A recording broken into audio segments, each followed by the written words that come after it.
Welcome. Good evening. Thank you for joining us. We are the Boys from the Baltic Star. I'm in the bottom right hand corner of your screen, and my name is Ben, and in the top right hand corner of the screen is the wonderful Ewan. Good evening, Ewan. How are you? Hello. I'm good, thanks, Ben. Very good, actually. It's the weekend, It is the which means weekend. more fighting fantasy. Yeah, and it's nice to do a fighting fantasy. They're not something we're skilled at, but we always seem to enjoy them anyway. I feel that's a bit of an understatement, but yeah. So we play narrative gaming on this stream, and today, as we've kind of just spoiled for you, but to be honest, it was also in the title of the stream and everything, we are playing this Scorpion Swamp.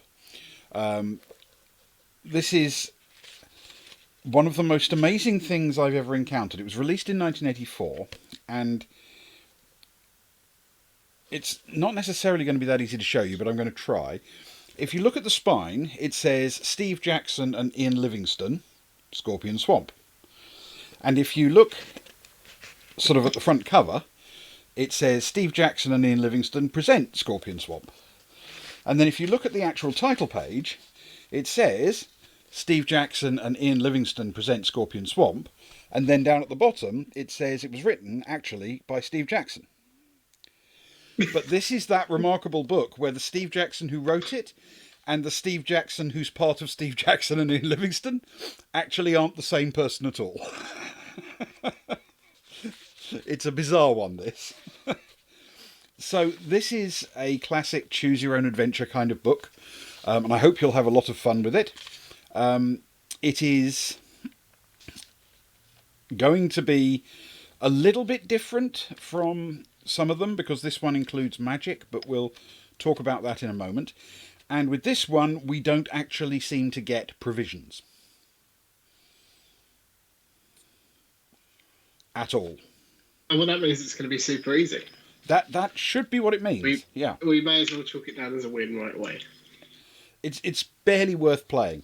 It has a slightly different system to the others because apparently with this one, you can revisit locations you've been to before as you travel around. You can sort of go round the next corner and then think, oh, actually, I'll go back and check another avenue off to the side and all the rest of it.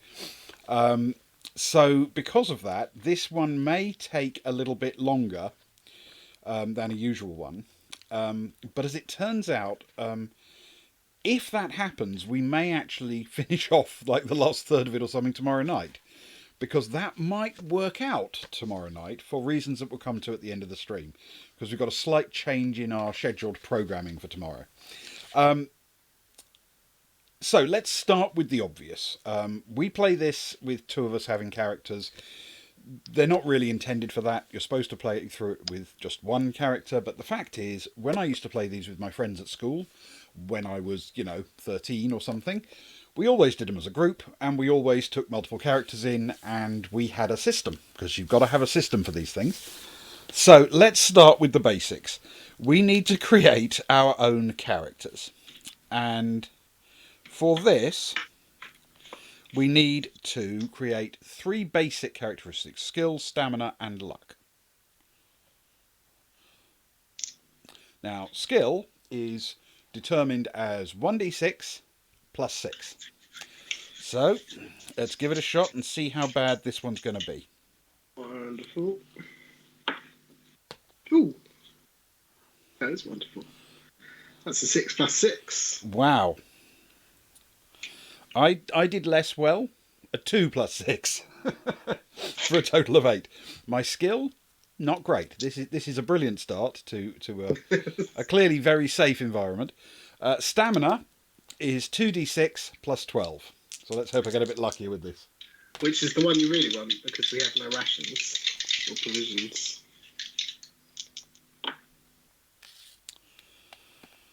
Yeah, it didn't go great. Mine's an 8. Okay, that's better than mine. I got a 6. So 18 for me, 20 for you. And then for luck, we need 1d6 plus 6 again, just like skill. Oh, that's a bit more like it. That was a 12 total. So.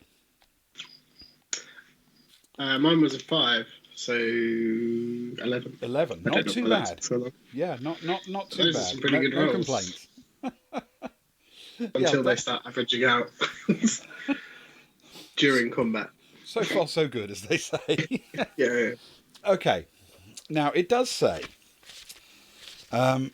because this is important, we just need to quickly cover the magic rules. So it says, in the game we play fighters. However, you will almost certainly find yourself given the power to cast magical spells. If you deal with a wizard, he may give you spell gems. Now, each gem gives its owner the power to cast one spell one time. Then the gem disappears. There are 12 different magic spells that you can use, and they're all described at the front of the book. When you acquire a spell gem, you mark it on your sheet. If you have the chance to choose which spells you get, you can choose any kind of spell more than once if you want. So you could have multiples of one particular type if you preferred. Yeah. There are good, evil, and neutral spells. Anyone may use neutral spells. Good wizards can't cast evil spells, and vice versa. You can use any spell that you can get, but you won't be able to get good spells from an evil wizard or evil spells from a good wizard. Okay, so the neutral spells are a skill spell, which restores skill points equal to half your initial skill score, rounded up if necessary. So in my case, it would be worth 4, for example, if I cast a skill spell. Yeah. Stamina restores lost stamina points equal to half your initial stamina score, rounded up again. And luck, the same, luck equal to half your luck points, initial luck points, rounded up. There is also a fire spell, still in the neutral category, which will set one medium-sized object on fire.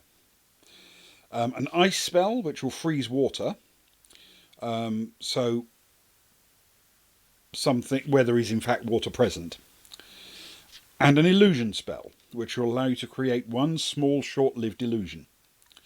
The illusion will cease to fool anyone if you break the illusion by doing something contrary to what it can do. Cool. Now, the skill, stamina, and luck spells you can use any time you like, including in combat, provided you use them before the first combat roll. So even if it says you will have to fight this person, here are its stats, you could still have a chance to pick a skill, stamina, or luck spell and say, yeah, I'll cast one of those to begin with. Yeah. But once you're in combat, once the first die has been rolled, that's it. Then there are basically 3 good spells and 3 evil spells, and they are exact opposites of each other. There's a friendship spell under good, which makes one creature better disposed towards you, but it won't work on anything that can't understand the idea of friendship. And there is a fear spell, which will make a creature fear you, provided the creature is capable of feeling fear, and that's the evil equivalent. There's a growth spell, which will accelerate the growth of a large plant or several small ones, but it won't affect anything but plants. And a withering spell, under the evil category, which will cause a large plant or several small ones to wither. Again, plants only. There is a bless spell, which can be cast on another being only. You can't bless yourself. It restores lost skill, luck, and stamina points to the creature that you bless, 3 points to each. But it can't increase any of them above the initial level. And there is a curse spell, which it describes a very powerful spell. I don't know what this will do in reality, because it says, don't use it lightly. When you cast curse, you immediately roll 1 die, and you lose that many stamina points. However, something really terrible, which will be narratively explained in the book, will immediately befall your enemy as well. So, skill, stamina, and luck you can cast anytime you like, on yourself, anytime except when you're during combat. All the other spells can only be cast when a paragraph specifically gives you the option to do so. Okay? Cool. Yep. All right. Okay. Hints on play. There are 3 possible quests in Scorpion Swamp. For each of the quests, there is one true path that is the best to follow. Make notes and keep your map faithfully. It may save your life, and in any event, it will be invaluable in future adventures.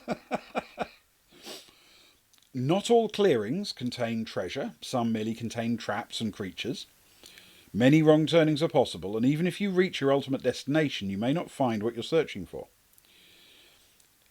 It will be realised that entries make no sense if read in numerical order, so you have to read them in the order you're instructed to. The one true way on each quest involves a minimum of risk, and any player, no matter how weak, should be able to get through fairly easily once the best path has been discovered. However, we're going to have to discover that basically by trial and error and burning through our stamina, so I'm not convinced we'll achieve that. No. Okay. We are essentially there, but this feels like quite an interesting one, quite a novel system.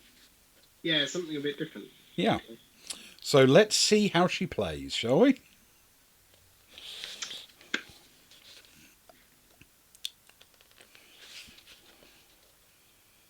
Hardy adventurer that you are, you have never been known to quail at a little danger. But you're no fool. You've always been far too wise to venture into Scorpion Swamp. Well, there you go then. We're not venturing in. I think that's it, isn't it? Yeah. All your life you've heard tales of that awful marsh and its disgusting denizens. But the real danger of the swamp, so the tales go, is not the creatures that inhabit it, nor even the magicians and wicked men who haunt its paths. No, the real reason that so few return from Scorpion Swamp is very simple. The swamp is crisscrossed by numerous trails that twist and turn in all directions. No one has ever mapped them and lived to tell the tale. An evil fog hides the sky, so no one can set a course by the stars. Once you're well into the swamp, even compasses are unreliable. They may point north, west, or south by southeast, leading you around in circles until you drop from exhaustion. So you've stayed well away from the swamplands. But although you don't know it yet, something is about to happen to change your fortunes. As you walk along the King's Highway, you come upon an old woman, crumpled in the dust. You carry her into the shade and give her a drink from your water skin. She soon revives, but you walk with her to the next town just to make sure that she'll be all right. You take your leave of her in the town marketplace. "Bless you for your kindness," she says, "when you part. Wear this with my good wishes, and may you never lose your way." With that, she gives you a plain-looking brass ring. When you slip it on your finger, smiling your thanks, it feels loose. An hour later, as you walk down the highway again, you realise that it has altered its shape to fit you perfectly. You have a magic ring. As you travel, you learn more about the brass ring's powers. The old woman must have been a powerful witch, and she meant her blessing seriously. While you're wearing the brass ring, you will always know which way is north. Even in the deepest forest or the twistiest town street, you will never be lost. Furthermore, the brass ring goes warm on your finger in the presence of evil, even when you are greeted in a friendly fashion. You spend a week with the forest bandits, rough men but honest in their way, and the ring is cool. But in the caverns, it warns you of evil magic and of foul undead, and in the towns you find that no clever thief or lying merchant can fool you. The old woman's gift is valuable indeed to an adventurer like you. Now you feel as though you ought to put the brass ring to some use worthy of its magic. Exploring Scorpion Swamp, with its unmapped maze of trails, might be the perfect task. And it might be profitable too. So with your mind set on glory and treasure, you set off towards the bogs and fens of Scorpion Swamp. Okay, so we have a trick up our sleeve. Actually, not quite up our sleeve, close to our sleeve, which allows us to do this. I feel suddenly very optimistic. I think this ring basically has made this whole adventure really easy. I mean, we shouldn't get lost. Yeah. in theory. What was the other things they said? Dangerous creatures, traps, evil wizards, that kind of thing. They'll be fine, right? Yeah. Unnatural doors. There'll be none of those in this one. No natural doors. No. Yeah. Natural doors are bad. So, paragraph 1. The path that you must travel is a long one, for Scorpion Swamp lies to the far west of the kingdom. As you travel, you have many experiences that a less seasoned traveller would call adventures. To you, fighting orcs and goblins, defying evil wizards and slaying giant wolves are all in a day's work. As you travel further west, the mountains around you turn to hills, the hills to plains, and the plains to damp lowlands. You know that Scorpion Swamp cannot be far away. When you enter the little town of Fenmarge, no one finds you remarkable. Many travellers pass through here. Your sturdy helmet and sharp sword indicate you are a fighter not to be trifled with. But this is not uncommon. But when, sitting in the local tavern, you announce your plan to explore the swamp, the listeners are dumbfounded. They cluster around you, pushing back the battered benches to make room. The swamp, they tell you, holds the bones of many such as you. Not only is it trackless and infested with vermin, monsters and starving bandits, but a group of wizards calling themselves the Masters have recently claimed Scorpion Swamp for their own. One of them, a big burly man escorted by 2 great grey wolves, visited this very tavern last week. He didn't say much, they tell you, but he didn't seem the sort to welcome trespassers on his property. As the conversation continues, you realise that the villagers are sure you will die in the swamp. We can't let you go, they say. One even makes so bold as to put his calloused hand on your shoulder to restrain you as you start to walk out the door. So, will we challenge them for their impertinence, or politely explain that we're determined? Oh, is it starting already? It is. I was not expecting this. We haven't even made it out of the tavern yet. Through the door. So what do you think? Polite? Yeah, let's be nice. Yeah. Okay. So politely explain you're determined is turn to 95. 95. The villagers shake their heads as you turn towards the door, but make no further attempts to dissuade you. But before you reach the door, a villager blocks your path. He's short, middle-aged fellow with a black beard cut square across the bottom. At first you take him for a farmer, but he seems more interested in you than any farmer should be. He takes your arm and leads you to a table in the corner of the tavern.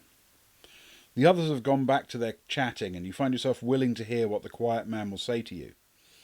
He introduces himself as Gronar. If you really intend to brave the terrors of the swamp, he says, you ought to have some purpose rather than random mapping and beast slaying. So we can agree with him or disagree with him. Do we want a purpose?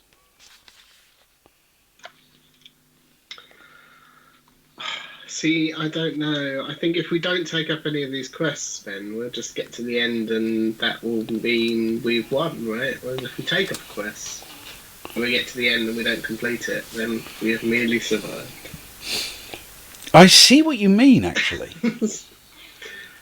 But realistically, I think possibly we should hear him out. Yeah.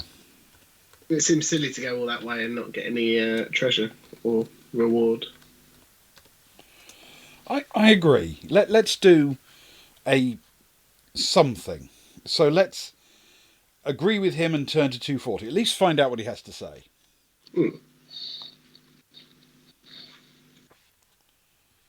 You agree with Gronar. Your journey would be much more interesting if you had a mission to accomplish as well.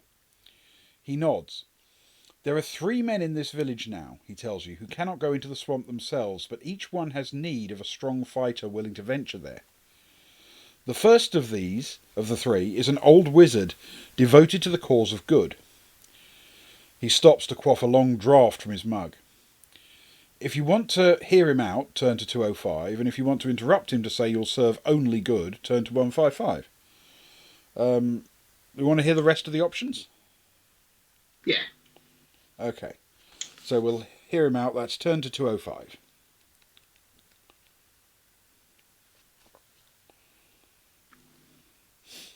Gronar orders another pitcher of ale and settles back in his chair. Celator is the good wizard, he says. Grimslade appears to serve the forces of evil, though a simple man like myself cannot be sure about such things. And Poomchaka is a very strange fellow indeed. No one knows much about him, but he is powerful. Each of them has made it known that he seeks a champion to enter the swamp. More than that you will not learn without visiting them. So, will we help the good wizard Celator? Risk aiding the forces of evil, if the prophet is right, and visit the sinister Grimslade? Or take our chances with the mysterious Poomchaka?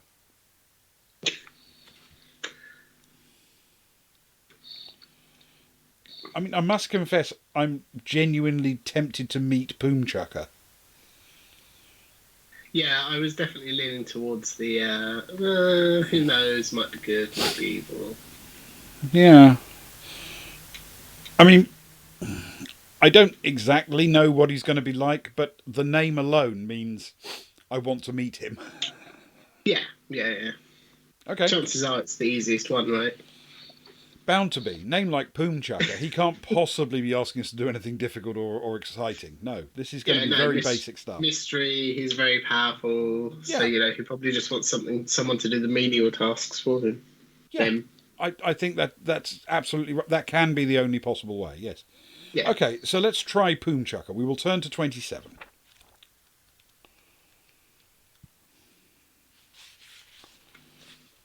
Gronar tells you to seek out Poomchaka in the village market. As soon as you enter the tangle of streets and shops, you're lost. You ask for directions several times, and eventually a group of laughing young boys escorts you to a large house on the edge of the market. You knock on the door, and it is answered by a goblin. Not a goblin warrior like those whom you have fought, but a goblin serving girl. She escorts you to a library where Poomchaka sits. He is one of the oldest men you've ever seen, very tall and immensely fat, with an elaborately braided beard and bright red skin. You tell him your story and ask if he's looking for someone like you. Yes, I am, he rumbles, but what makes you think you can live in Scorpion Swamp when so many others have died there? We can tell him about the brass ring, or smile and say we're a skilled fighter. We've got it covered. What do you think?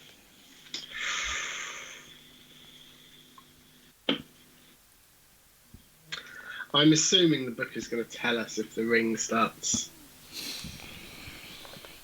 declaring someone as evil. Yeah. That's how it's been pitched, certainly. Yeah. Let's tell him about the ring. Okay. We will tell him about the old woman and the powers of the brass ring. That's turn to 2. 2 feels early. 2. He is fascinated by your story. Rising heavily to his feet, he walks to a small table on which a globe is standing. He spins the globe and it opens, revealing a pile of gold coins.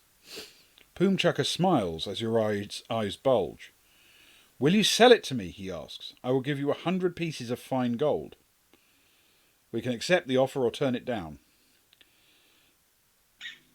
I mean, to an adventurer like us, I think it's worth a hell of a lot more than 100 pieces of gold. Yeah. I would agree. Okay, so we will turn him down. Turn to 173.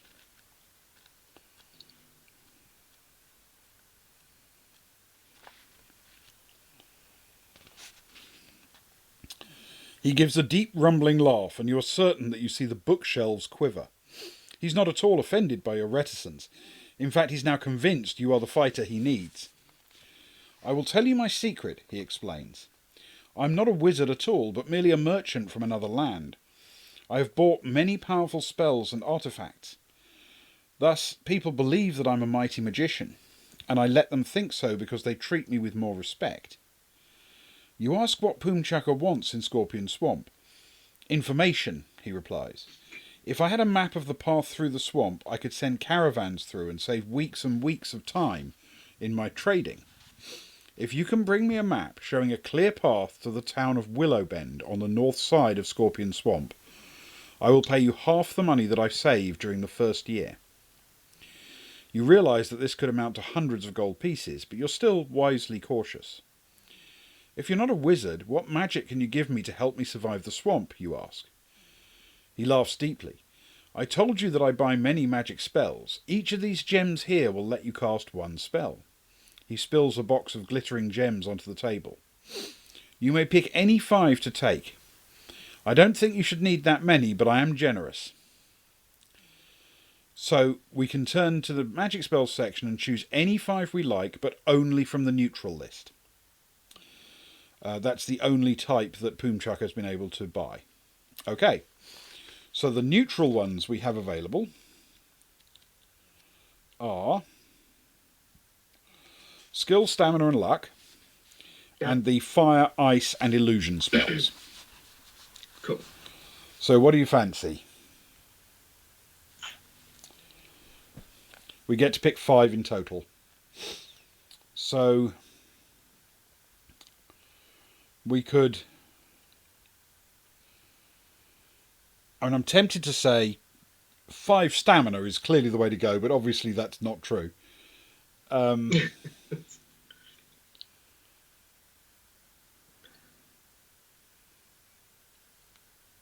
mean, I'm always a fan of hedging your bets. Yeah. So I think 1 each of skill, stamina, luck, and then 2 others. All right. Or double up on some of them. I think, I mean, I'm guessing if we only get 5 to start with, I'm guessing there will be an opportunity to pick up others as we go. Yeah. So, if we have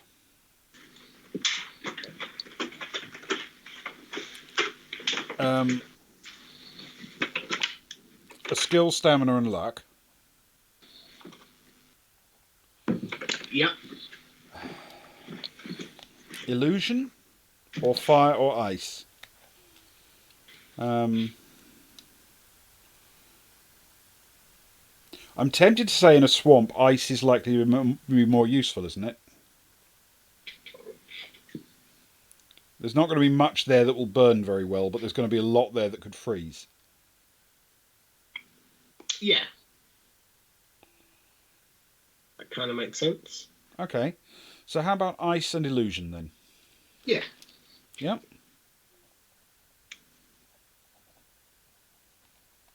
Okay. All right. There we go. That's our 5.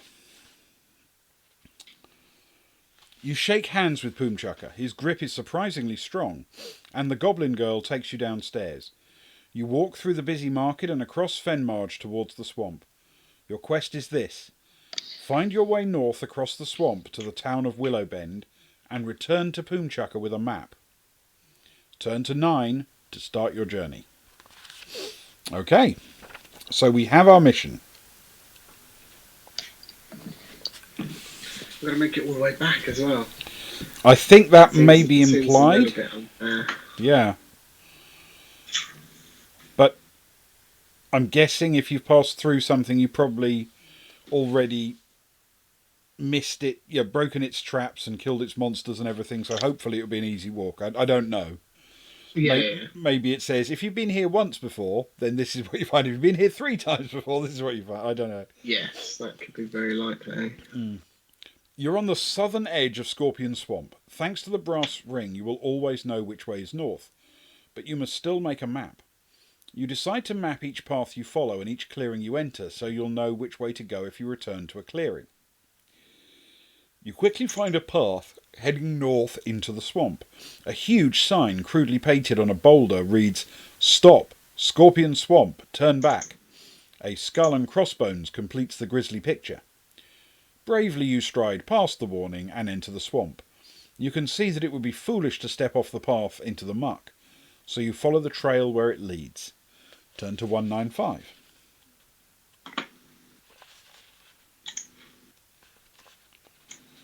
You are in Clearing 1.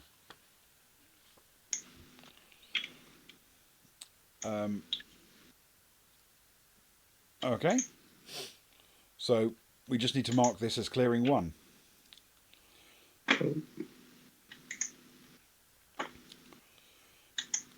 Actually, this is no more than a wide spot where 3 trails meet. The ground is very shaky and wet, and huge insects flit over the pools of water that dot the ground. If you want to step carefully across to another trail, turn to 58. Or if you'd rather just jump over the soft part, turn to 91.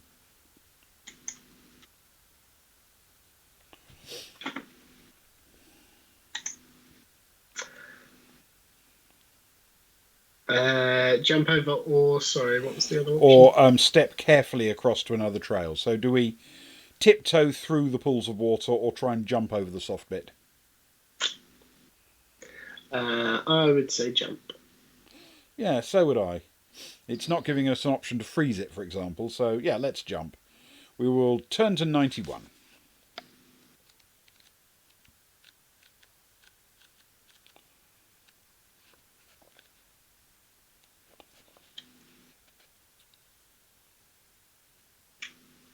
Roll 2 dice.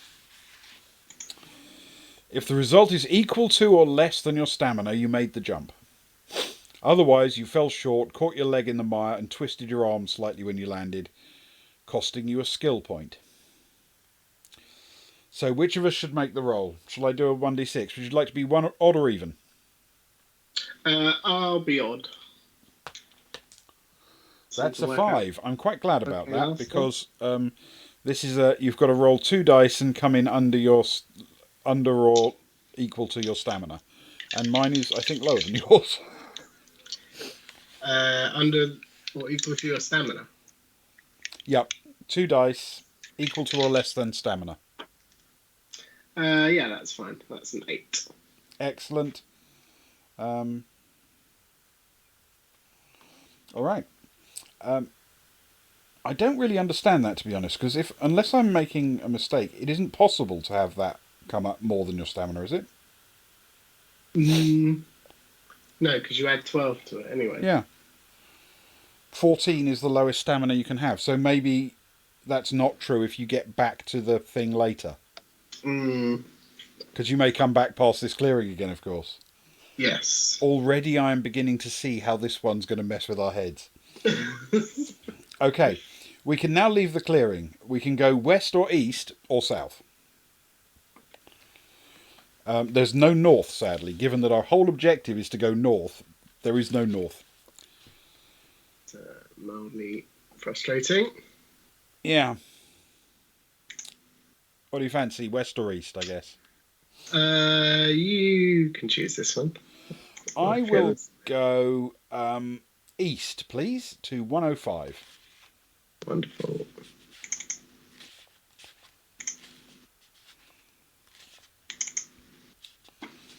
Ahead of you is a clearing. Unlike the last one you found, the ground seems to be solid.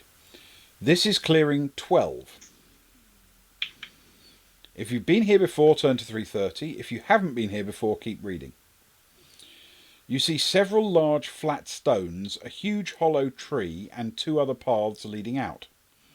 Will you sit down and rest on a stone, investigate the hollow tree, or leave the clearing immediately? Now, hollow tree is a natural door, right? Yeah. So it's laced with death and horrible things that will kill us instantly. Absolutely. Though it's worth pointing out, this book was written by someone we haven't played a book by yet. Yeah, that is true. That is very true. And it is quite early on. Yeah. So the question becomes, is a hollow tree a door when it's written by Steve Jackson? But not Steve Jackson. But not Steve Jackson, obviously. The other Steve Jackson. Yeah. I don't know. I'm tempted to say sitting down and resting on a stone gives the possibility that we might learn something about the hollow tree without risking it, if that makes sense. Yes. On the other hand, the giant stone could turn out to be a dragon's egg or something, and we could be doomed instantly. But should we try it? Sit down and rest on a stone. Yeah, go on then. All right, turn to 21. It's been a long journey so far. It's been a while. Definitely worth a rest. We've earned it. Okay. You relax for a few minutes, regain a stamina point. Haven't lost any yet. Then you hear a waffling sound coming from the tree. If you want to see who or what it is in the tree, turn to 53, and if you'd rather not know, turn to 390.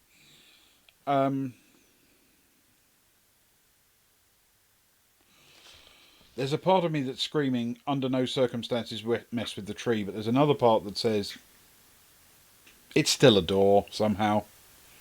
What do you think? I mean, a waffling sound is somebody making waffles, right? I mean, it could be. Maybe we'll get some provisions. I mean, I feel it's unlikely because there's no spot for them on the character sheet. Yeah, that's fair. Let's have a look. It's the first. Okay. Our first opportunity. Let's see who or what is in the tree. Turn to 55. Warily you step over to the tree. Before you reach it, a rank odour warns you that it is the den of some large animal. You step backwards as an enormous bear pokes his shaggy head out of the hollow tree. We can run away or fight the bear. I'm tempted to say let's run away. I don't bear this bear any ill will. No, he's just sat in his home trying to make some waffles. Yeah. Along came two adventurers. Yeah, sure. Let's make a run for it. All right. Let's see what We'll happens. try it. Yeah, I mean, it may be a terrible idea, but let's try it. We'll run away, turn to 390.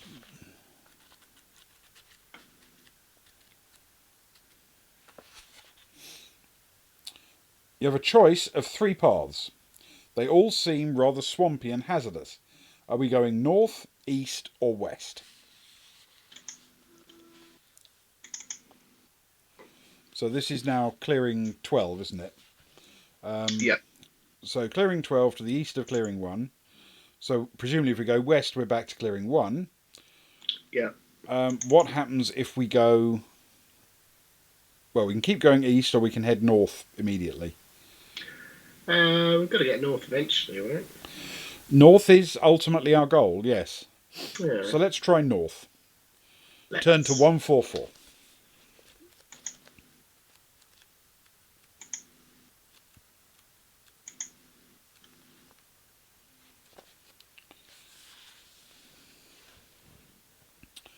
You notice that your path is crisscrossed by spider webs.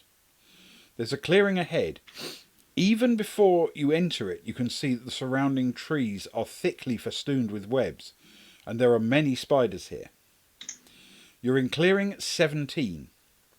If you've been here before, turn to 345. If you haven't been, keep reading. In the centre of the clearing, there is a sumptuous pavilion, which seems to float above the marshy ground. It's silver grey, and it shimmers like woven spider silk. Seated in the pavilion is a tall man. His thick beard and eyebrows are white, and his robe is as silver grey as his tent. Around his neck hangs a gleaming silver spider amulet. You know that you are in the presence of the Master of Spiders. As he regards you from his burning green eyes, you feel your brass ring warning you of evil. So do we cast a spell, attack him, or speak to him in a friendly manner?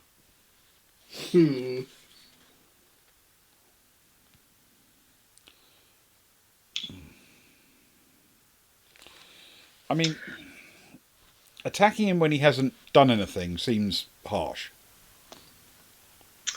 Yeah. I'm not sure how useful any of our spells would be. No. To be honest. I mean, illusion, I suppose, is a possibility, but... Yeah. I mean,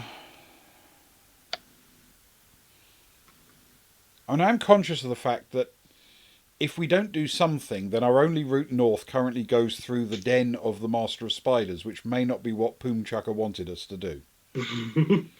If we go back and say, here's a map, this shows, this is how you get there. Now, at this point, you have to go past the den of the Master of Spiders. Yeah, that's true. That is true. I suppose I would approach by at least beginning to speak to him in a friendly way. Let's go with that and see where it leads us. So we'll try 332. We will speak to him friendlily.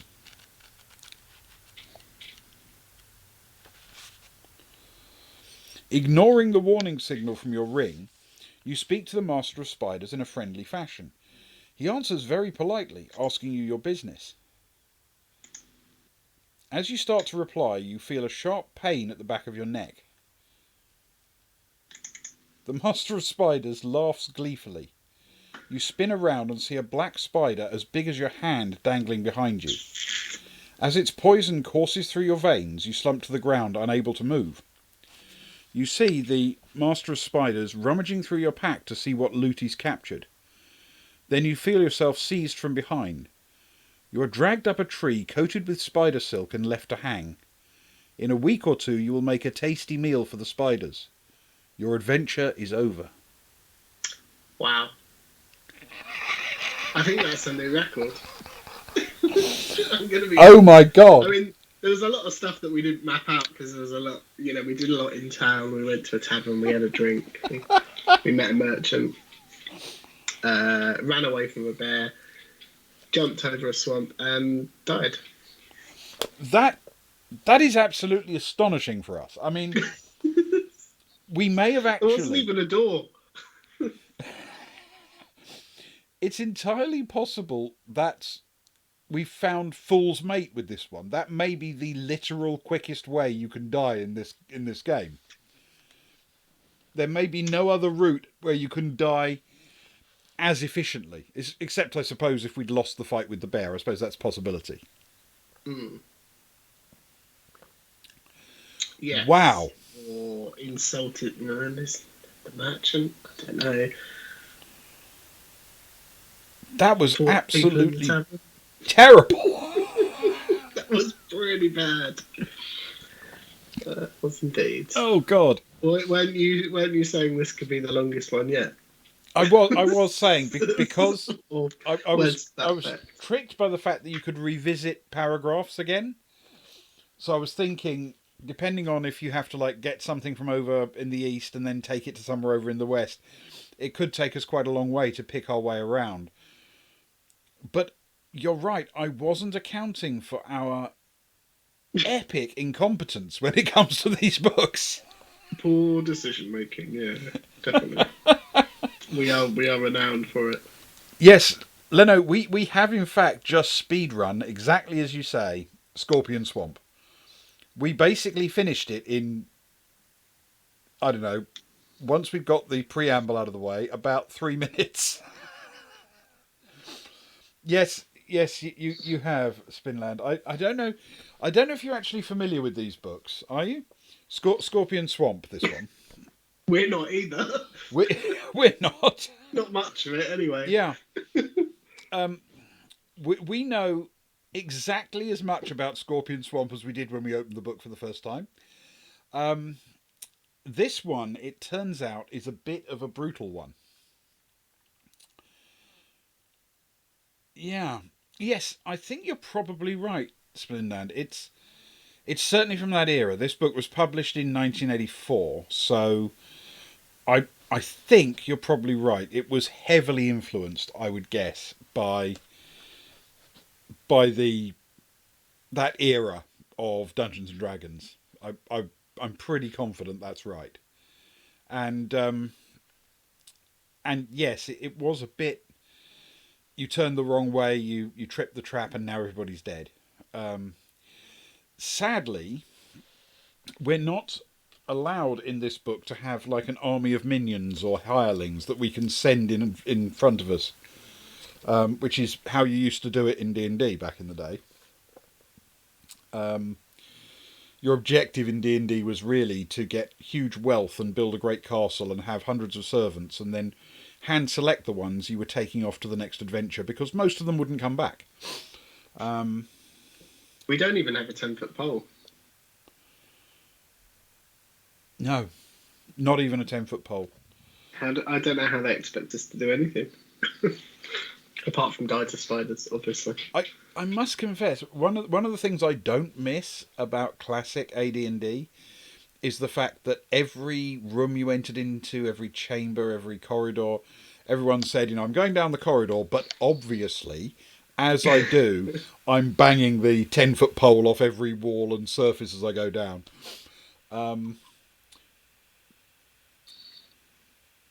at the time, I mean, I don't think we did because I was quite young when I started playing that. I'm not even sure if the term existed yet, but we would have referred to it as the Dungeons and Dragons pole dance. I think had it been, had we been older. Yeah. Now, in its defence, it does say on the back of the book several things that are right and one that's wrong, at least. It begins, "You're no fool," which it turns out is wrong. But later on, it does say it's crisscrossed with treacherous paths leading to the haunts of its disgusting denizens. One step out of place spells a certain and lingering death. This did, in fact, both deliver a completely certain death, which was very lingering, and one that we could not do anything about. There was no spell to cast, no... Oh, I say there were opportunities to do other things about it, but we gleefully ignored them. Yeah, I mean, perhaps we're in a different mindset. I imagine if you'd have told a table of OSR players that your ring is feeling warm, this person is definitely evil, they probably wouldn't have tried to talk to them. Yeah, I think that's give them the probably benefit of true. the doubt. Yeah, that probably is true. The only thing that confuses me a little bit is one of the quests you could take at the beginning was for an evil wizard. Or at least that's the impression the book gave. I don't know that's true because we didn't actually do it. But so evil isn't always, or doesn't necessarily have to always be, touch it and you burn kind of thing. Yeah. And it does go to some lengths to explain to you that you can have evil spells that you can use the gems for. So, in theory, that means you must be able to negotiate with an evil wizard and get some evil spells, I guess. Yeah, so, I suppose you must be able to have a conversation with somebody who's evil without outright dying to their spiders, in theory. Yes, Spinland, the Holmes box. Was that the first of the red box basic sets, or am I confusing that with another one? That era, anyway. Right. It wasn't technically the first basic set, but it was the first boxed basic set with the 2 books inside, I think, or I did see them at the time. I just can't remember these days which is which. Yeah. Okay, but that's an interesting question. Obviously, we've never done that before because we've never died quite so early. So, in a position like this, with so little of the book spoiled, do we try again? Effectively go back and try... I mean, I'd be tempted to say we go back and try a different approach from that clearing rather than go right back to the beginning. Yeah, I would say that makes sense, right? If you're... I suppose if you're reading this book and that just happened to you, you'd think, okay, so next time I'll pick it up from here and continue with my... Unless you wanted to try a new path through the swamp, you would shortcut to where you last felt comfortable. Perhaps. Yeah. I mean, that does seem plausible to me. At least in theory. Alright, so let me see if I can select a suitable paragraph number to kick off from. Because you never know, we may be able to find one that makes sense and doesn't mean we've gone back too far. Okay. So, our alternative when we find ourselves in the presence of the Master of Spiders was cast a magic spell, attack immediately, or talk to him in a friendly fashion.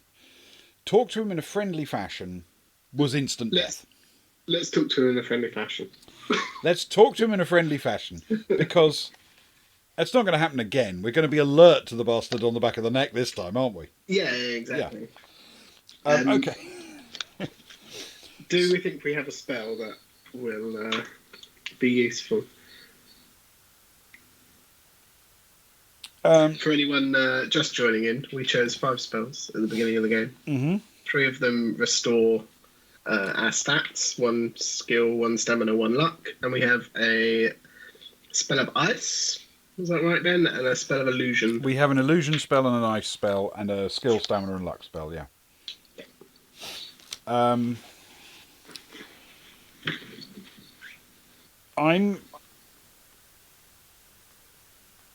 I can't think of anything that those spells are going to do that's particularly impressive, to be honest.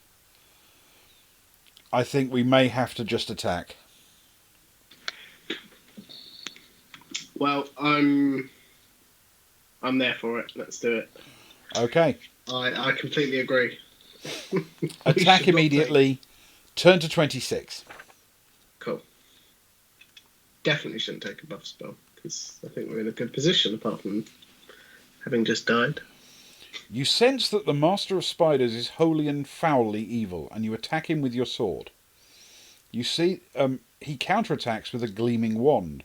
You see that its tip is sharply pointed and smeared with a foul greenish substance. Each time the wand strikes you, it does 1 extra point of damage to your stamina score. Okay? So is that 3 in total? Yeah, so it'll be 3 each time he hits us. So, you ready? His skill is 9, I'm afraid, which is actually better than mine. His stamina is a mere 6, however. So, I'm going to roll for me first and see what happens. That's a 5 plus 8 is a mere 13 is my attack.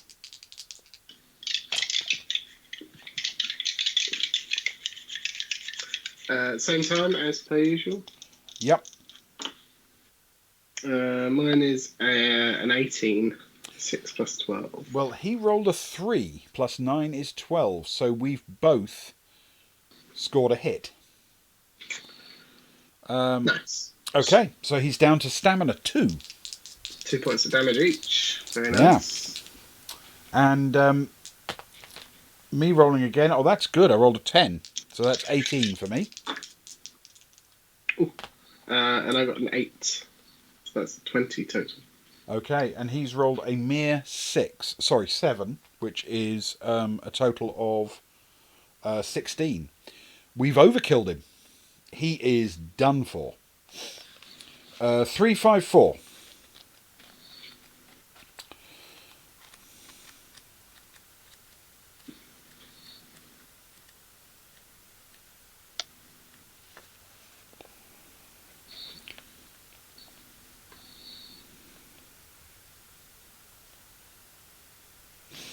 Withdrawing your sword from the body of your evil foe, you sigh with relief.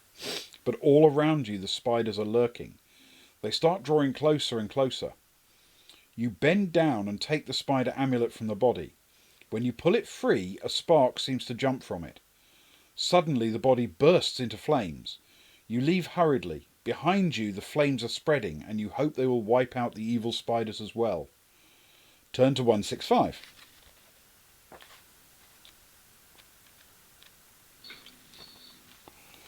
There are only 2 exits from this clearing. We can go north or south. Well, we've been south. Sounds like a north. Yeah, it sounds like a north. So we will turn to 388.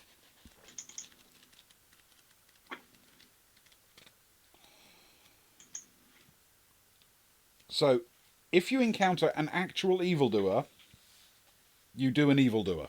You evil them. After a short walk, you enter a pleasant grassy clearing. You see 2 other exits. This is clearing 24. You stand still for a moment, looking around you. Then you realise there is something strange about the grass. It's growing up around you so fast you can see the movement. As you watch, you see nippers form at the end of the stalks.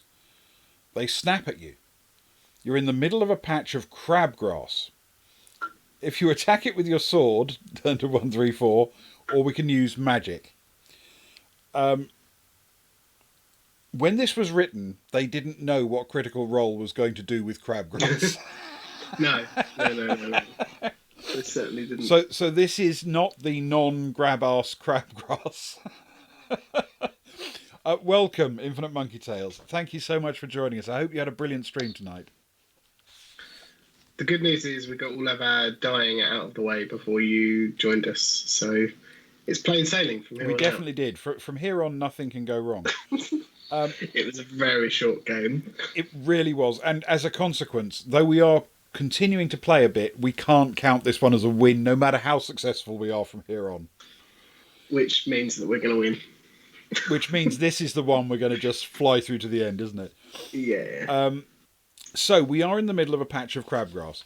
We can attack it with our sword or use magic. I'm pretty sure this is where you have the use of the wither spell, isn't it? That's what you're doing here.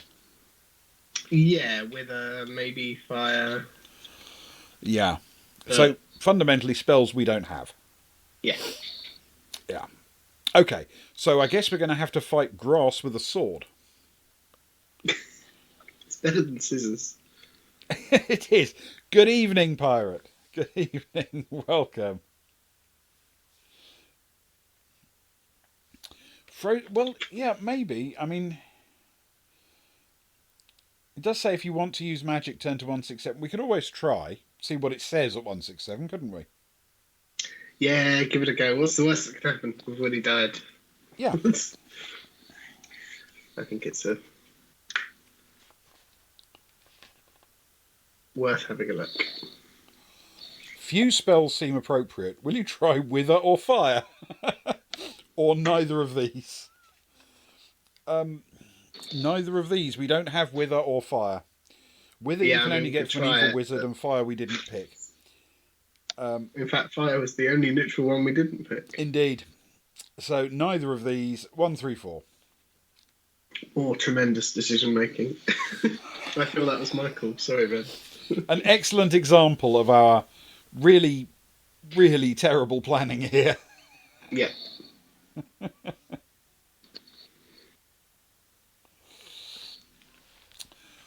Yes, I agree. I agree with you, Spinland. Frozen shellfish is not a good thing. Yeah. Okay.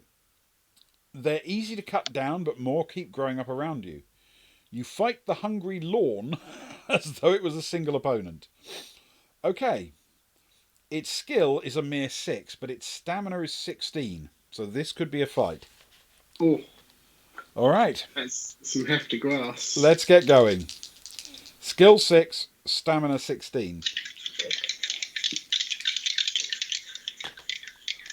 Okay, that's a 9 plus 8 is 17 for me to start with.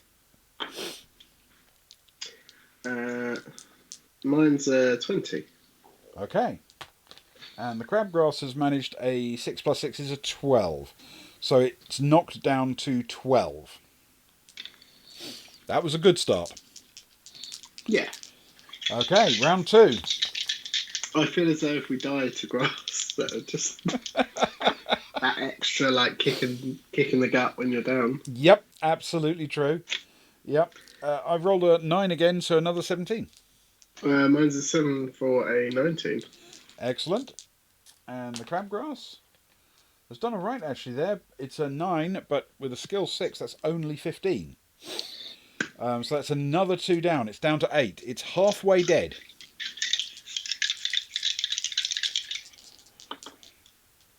That is a 4 for me for a 16. And I'm afraid I rolled a 5 for a mere 13. And the crabgrass has done a 9 for a total of 15. So you've actually still got the top score, haven't you? Yeah. But it does depend on whether it goes for me or you with its roll. And it went for you, thankfully. So it's now down to 6, and it's beaten by you, so it doesn't get to score any points off you. Great. Okie dokie. My roll of 9 plus 8 is 17. I've got another 7, so that's a 19 total. Excellent. And it's done a 5, so it takes 2 more clonks. It is down to a mere 2 on its stamina, and we haven't taken a scratch yet. It turns out we don't get injured in this book. We just instantly die. Yeah, you're not supposed to say things like that, though, Ben. Just in case. Oh no, we should be okay. I rolled an 8 for 17. Mine's a 9 for 21. Sorry, 8 for 16. I do apologise. 16 and a 21 plays 3 plus its 9. Again, huge overkill. We've demolished it. Nice. This is very, very good. If you cut down the crabgrass, turn to 81.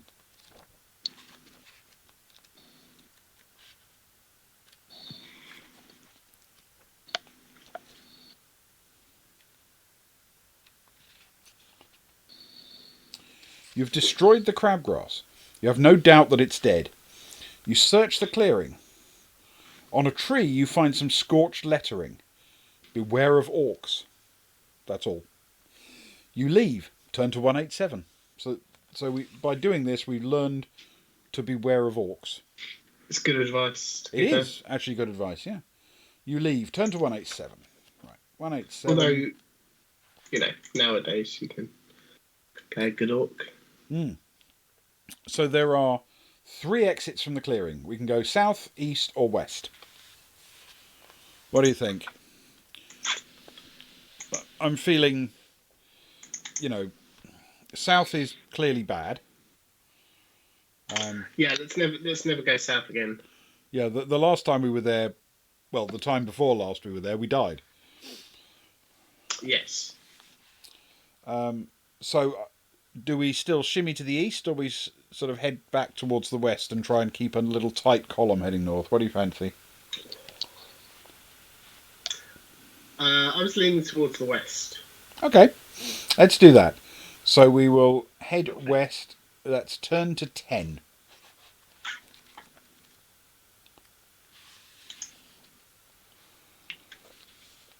The knotted trees give way before you, and you enter another clearing. This is clearing 5. You realise immediately that there has been a battle here. The ground is torn up, blood is splashed over the dank swamp grass, and you can see 2 arrows sticking in a tree not far away. So we can examine the clearing to see if there's anything to find, or we can leave as quickly as possible. Well, I think it's your choice, Ben. Because my natural inquisitiveness says that I always want to be fair, I think leave. Examining is probably the... We were okay with sitting on a rock, I remember, and resting. So let's do some, looking around and seeing what happens. Okay. So we will examine the clearing to see what we can find. That's turn to 59. The battle restarts when you are in the middle of it. Could well, yep. You decide to look around the clearing. Perhaps there's someone who needs your help, or something that can help you. Almost immediately, you stumble over the body of a swamp orc. But orcs are things we must beware. Quickly you search the loathsome carcass, but you find nothing of value. Then you see a wounded man leaning against a tree. You hasten to help him, but when you reach his side, you find that he's already dead. 3 arrows have pierced his chest.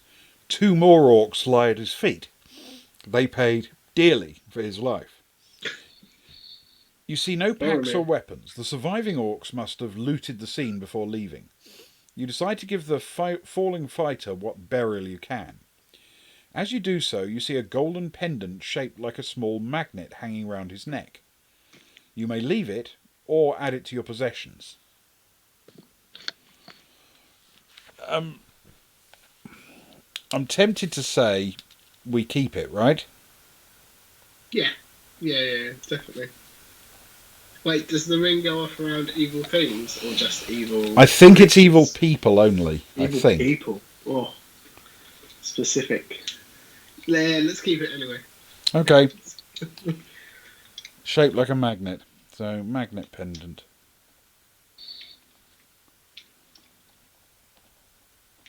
Okay. We turn to 227.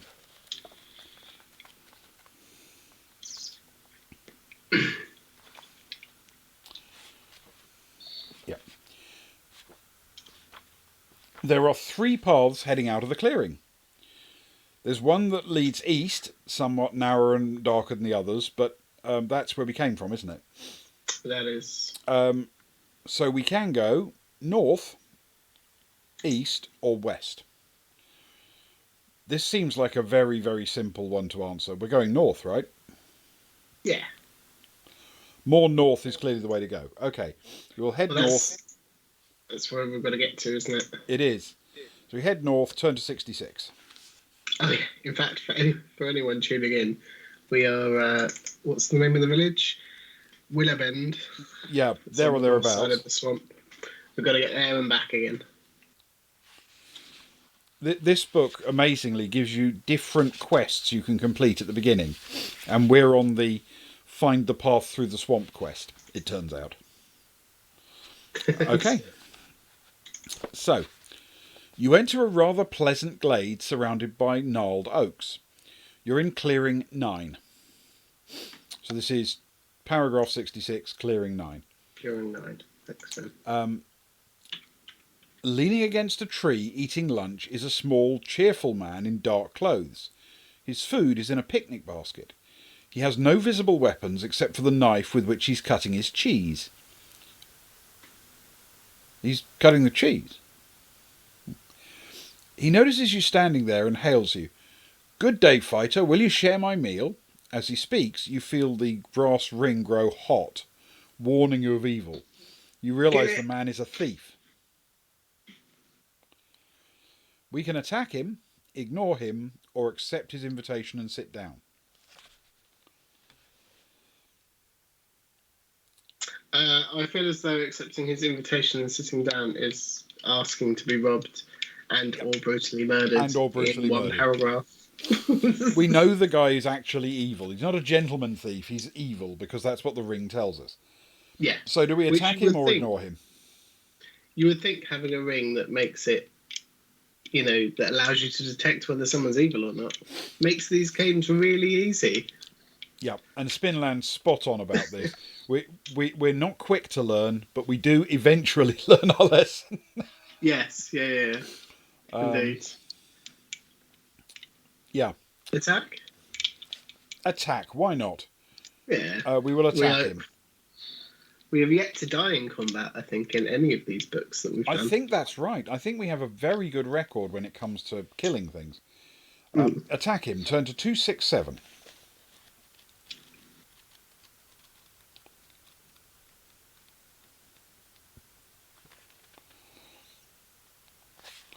You hear a hiss of anger and the thief is upon you. He has only a dagger, but he fights viciously. We don't get the chance to escape because he's attacking us furiously. But if we kill him, we, get other options. The thief is skill 10, stamina 9. 10 and 9. Okay. Right. Let's take this guy down. I've rolled a 7 plus 8 is 15. I got 11 plus 12 is a 23. And he's done a 10 plus 3. A mere 12, which means he's already down to stamina 5. But he's quite skillful, so this isn't necessarily a shoo-in.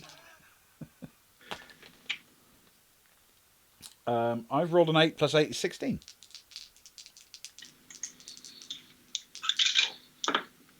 Mine is an 8. Plus 12 is 20. Excellent. And he's rolled a 10 plus 11 is 21. So finally we're taking some damage. Odds or evens we'll go. It's me, of course it is. So he's knocked me down to a little bit less stamina, which is potentially a shame. We don't have that much to go around. Okay. And no rations this time. No provisions. The only trick we've got is a spell, and we've only got one of them. Okay. So Next we go round. again. I've done terribly. That's 4 plus 8 is 12. I was worried for a minute. I rolled a 1, and then the other dice lingered for a little bit, but eventually hit a 6 for 7. So 19 total.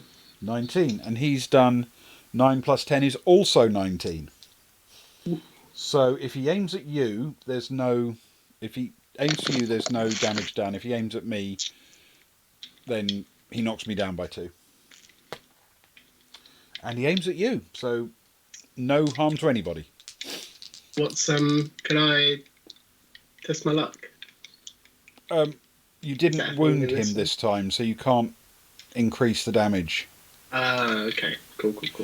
It's me getting confused. You can only use it to increase or mitigate the hit to your stamina. Okay, cool.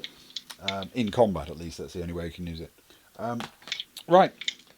Off again. I rolled a 7 plus 8 is 15. Mine is an 8 plus 12 is 20. And he rolled a 2 plus 10 is 12. So he is now down to 1 stamina. Okay. Let's just finish this guy off. Yeah. 6 plus 8 is 14. Mine is 9 plus 12 is 21. And he's done 9 plus 10 is 19. So it depends. Basically, he's dead either way. It's just whether or not he scores a hit on me as he goes. And he doesn't. He went for you. So he is done for. We did kill the thief, and we turned to 386.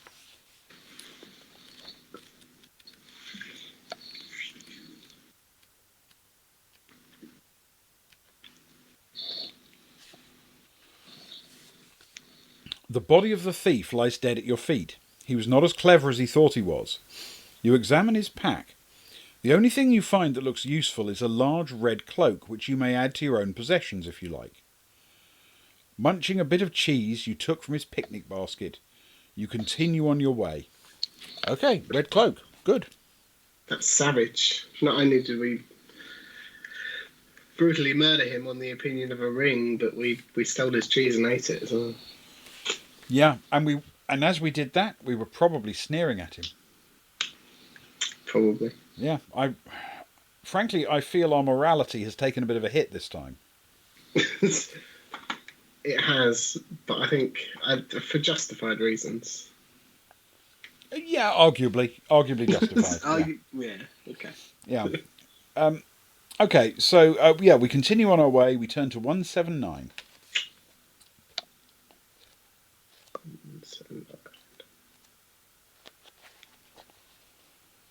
There are 3 paths leading away from the clearing. The northern one seems to slope downwards. We can go north, south, or east. That's got to be north, isn't it? I think it has to be. North is our downhill. North is our objective. I mean, downhill may mean rivers and swamps and things, but we've got to go north, right? Yeah. It's where we're aiming. Walking. We will go north, turn to 183.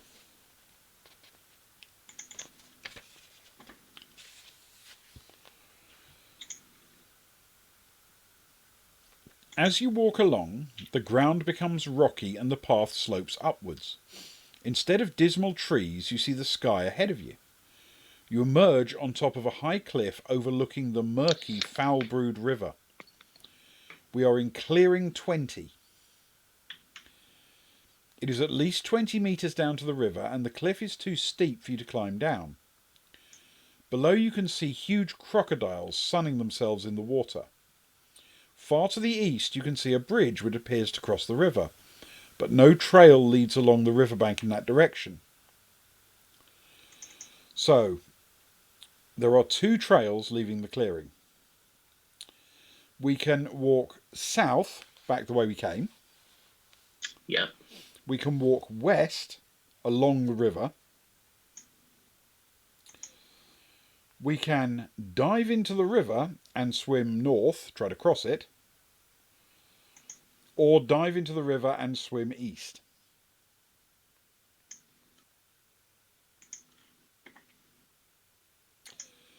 No, I think, Sparrow, we've only really encountered the one door, and it contained a bear.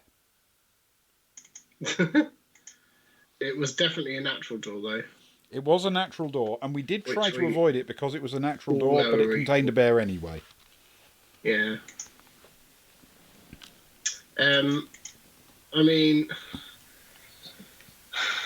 I want to head towards the bridge because we need a place to cross the river, I guess, for the merchant. But also, I don't want to head towards the bridge because I don't know how many squares to leave on my map. But it kind of makes sense, doesn't it? Yeah. We need to find a clear way. I mean, I'm sure the merchant could swim across, but... I mean, presumably the other thing we could do is head south and then go east towards the bridge. That's true. I suppose we've got to deal with the south section either way, whether we get there and then do it on the way back and then try and...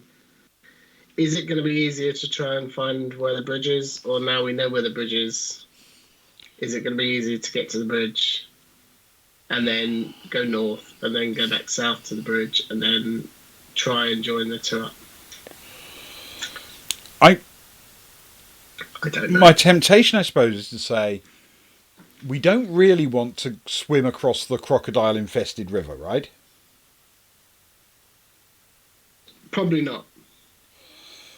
And jumping into the river and then just swimming along it to the east seems even more dumb, since we know just one clearing to the south there's a route east. Yeah.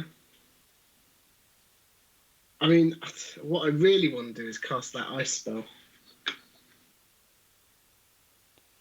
But... Maybe not ideal when we're in the river.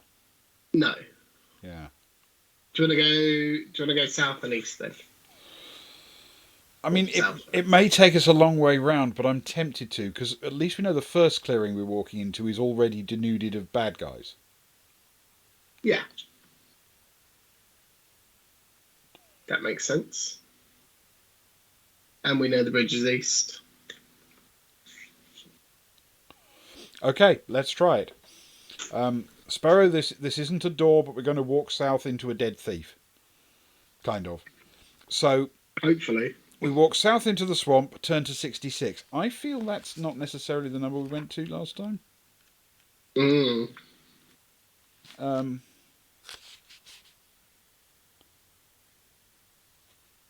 no, it apparently is. You enter a rather pleasant glade. You're in clearing 9. If you've been here before, turn to 192. The one...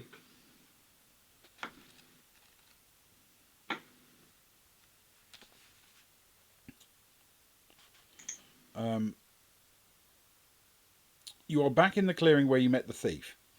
If you didn't kill the thief, turn to 267. If you killed him, turn to 179. We did indeed kill him. Somehow there was an option to not kill him.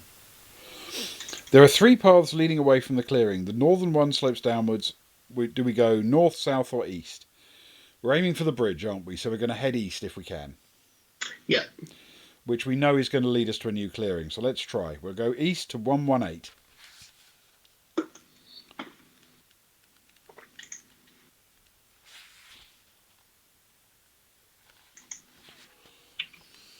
You can see that ahead of you, 2 other paths join yours in a small clearing.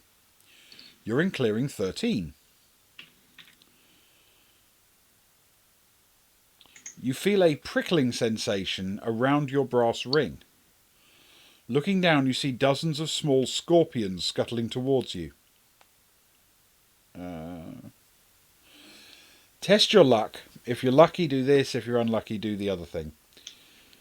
I really hope this isn't another insta-death. Or crippling poison that makes the next thing very much an insta-death. Yeah. Right. Is it equal to or under?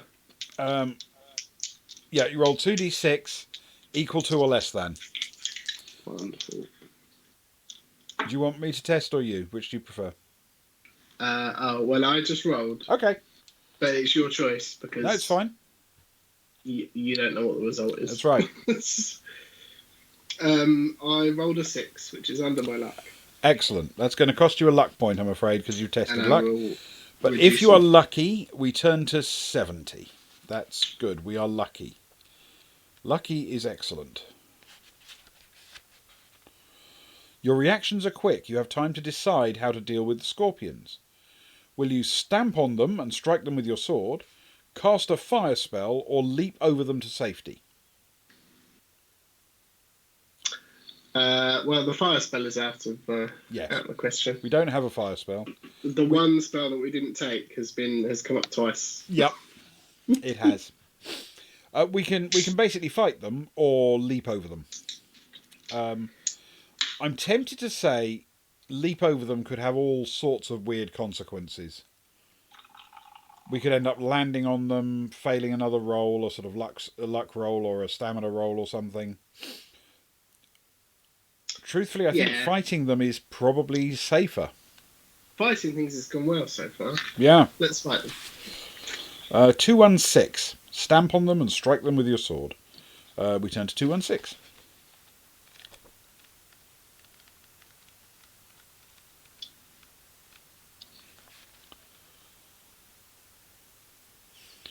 There are too many of them for you to fight. They swarm onto your boots and up your trousers and begin to sting you. Wow. Roll 1 die and lose that many points of stamina. Oh, okay. Angrily, you leap over the rest of the scorpions and leave the clearing. Okay. So 1 die, fewer stamina. I really need this to be a low roll. I thought that was going to be another insta-death. It's a 2. That could be worse. Very nice. Oh, this is mine.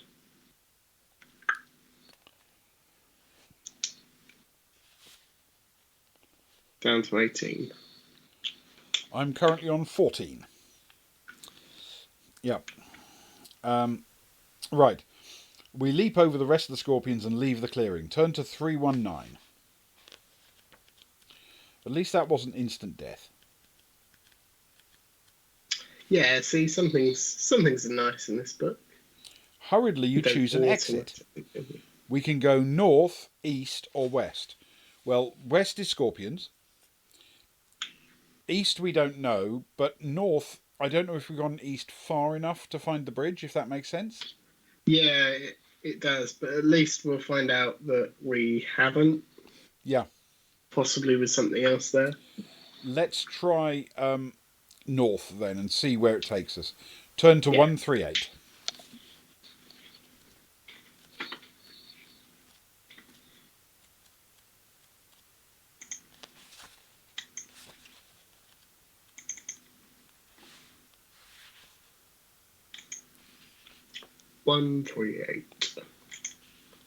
Okay.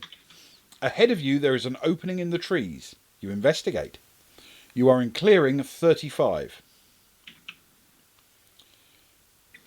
Wonderful. You can see the wide Foulbrood River running east and west. A great stone bridge crosses the river. It looks totally deserted. We can go onto the bridge or distrust the bridge and head back south. That looks like the only options, seemingly. So we can cross over on the bridge or head back south. I mean, it's what we came here for. It's why we came here, was to actually cross a bridge. So let's try it. We will cross the bridge, turn to 101, or go to the bridge, it says actually. 101.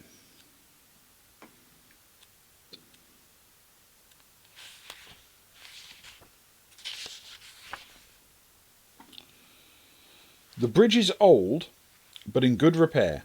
If you choose to travel north, or we can go back south. North, clearly. This is our plan. It may be a terrible plan, but it's a plan, right? Makes sense. Okay, we travel north. Turn to 350. We appear to be making disturbingly good progress suddenly.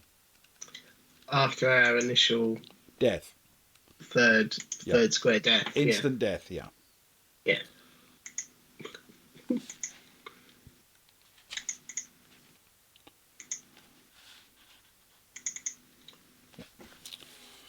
Okay. You're in a clearing where one huge tree rises from the hard, bare ground. In the tree is a gigantic nest made of sticks. You are in clearing 16. What was the page number? The paragraph number? The paragraph is 350. And we are in clearing 16, apparently. Cool. Perfect. Yeah, Spinland, I think death is nature's way of telling you to stop sticking your hand in natural doors. You stop to look at the great nest. Then you hear a rushing of wings behind you. A huge eagle is hovering over the clearing, watching you. Do you have some parrot feathers? Nope. Do you have a silver bird amulet? No. Spidey?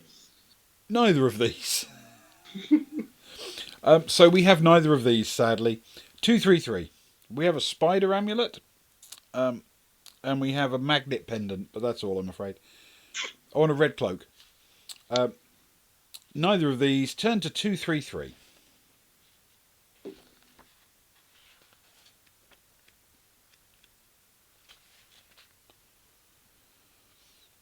The eagle lands on a branch of the tree and watches you. Its gaze is fierce, and its great hooked beak opens and closes threateningly.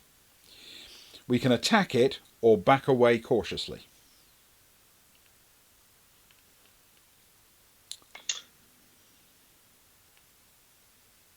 I'm going to say back away. But I am open to... The thing is, there's nothing from the ring, right? It's not evil. Yeah, it's not an evil eagle. It may Regular evil attack eagle. us, but if it does, we'll fight. But it's not evil. It shouldn't be doing anything other than ignoring us or being shirty with us. Yeah. Yeah, let's back away cautiously and see if it ignores us. Fair enough. We back away cautiously, turn to 25.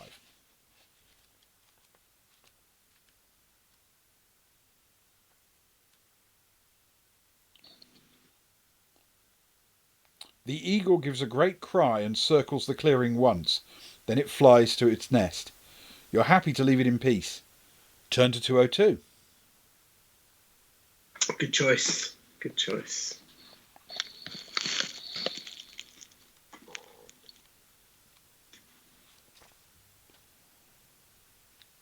You have no reason to linger. You have a choice of 3 paths. We can go south, east, or west. Well, we know where south goes, back to a bridge. Yeah. So, east or west, what do you fancy? That is the question. I mean, west keeps us on this narrow little column, doesn't it, that we've been building? Yeah.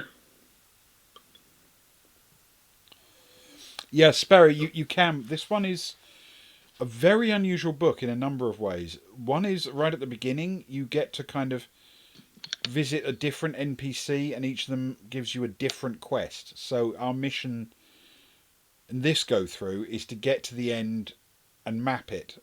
But there are 2 other quests you can do by going to get missions from different NPCs, and then. Yeah, you can indeed. Frequently you can go back and it asks you, you're in this clearing, have you been here before? That kind of thing. So, yes, it's very different. It's more like a text adventure than a choose your own adventure book. It's, yeah, very strange. So, I'm tempted to say west because we'll stay in this tight little column and hope that leads to the exit. Yeah. I mean, I wonder if it was that simple. Why the merchant can just... I mean, I guess the spider person. Spider master? Yeah. Spider general? Anyway, yeah, let's go west. Okay. We will travel west, please. That's turn to 14.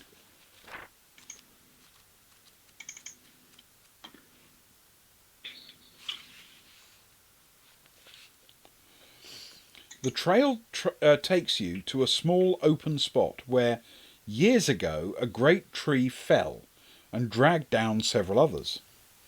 This is clearing 32. As you approach, you hear the sound of fighting. You step around a tree to see a giant scorpion fighting a dwarf, who's wearing leather armour. The dwarf is in trouble. As you rush towards the fight, the scorpion catches the dwarf's neck in one of its claws and throws him to the ground, where he lies still.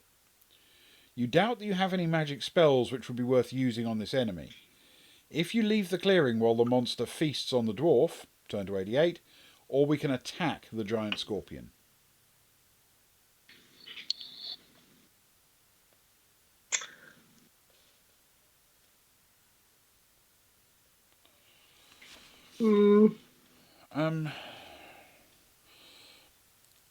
I mean, it's always possible the dwarf has something really useful on him, even if he's dead.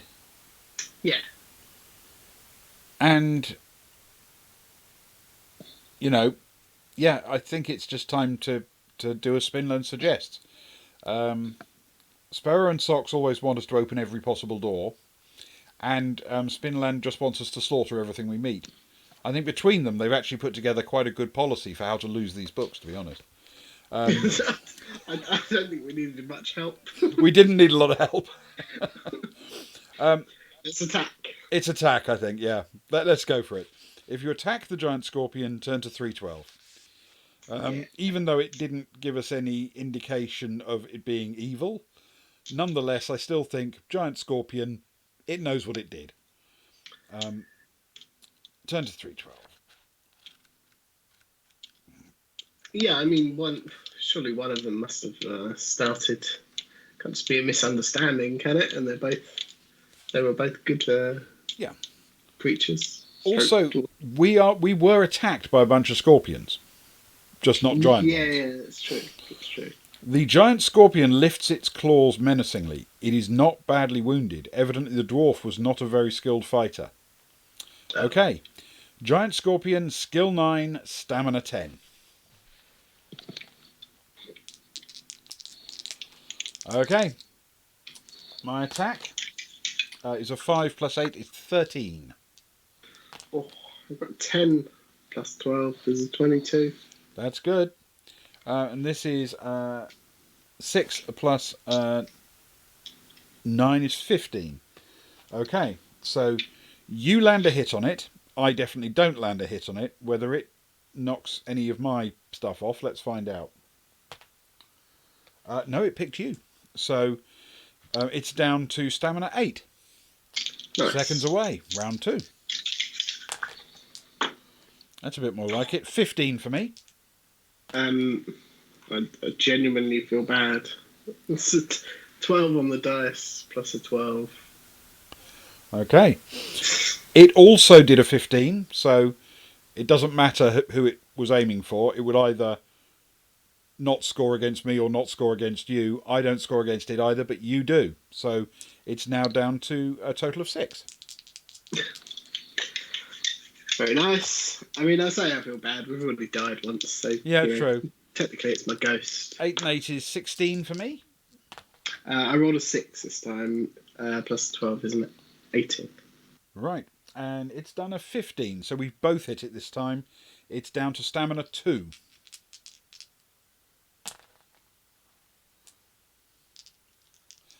Last round, potentially, depending on how it goes. Oh, that's all right. I've done a 6. It's not great. 6 plus 8 is 14. There we go. I'm not sure you do, Spinland. That's 3 plus 12 is 15. And it's done a 4 plus, that's 13. Actually, it's not too bad. It rolled a 13, so we both hit it. So, yeah, it's done. We have killed the giant scorpion, and we can turn to 324. Good choice. Good choice, Spinland. If in doubt, swing sword. The monster is dead. You look at the dwarf. He does not... That felt a really weird thing to say. Did that come across to everybody else like one of those learn English books for tiny children? The monster is dead. You look at the dwarf. He does not seem to be breathing. Will you Leave the clearing immediately, use a bless spell on the dwarf, or search the body of the dwarf. We don't have a bless spell. No, I mean, if we did, obviously we'd use it. Clearly, that's what we'd do. I'm afraid we can't do that. So we can search the body of the dwarf or leave without doing so. I mean, we've got to search the body, right? Yeah, that's why we came here. Yep. Well, no, that's why we fought the scorpion. 42. Let's see what 42 gives us. 42 is a Douglas Adams number. It can only be good. Mm.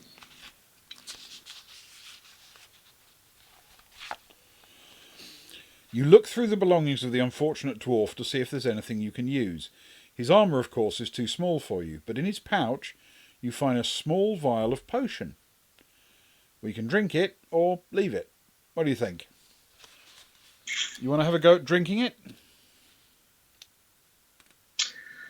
I will if you don't. But I'll let you have first dibs if you want it. I'm not sure I have the stamina to spare. My stamina's 14. If it ends up doing bad things to me, that could be bad. I'll let you drink it. You never know. Okay. So you drink it, turn to 253.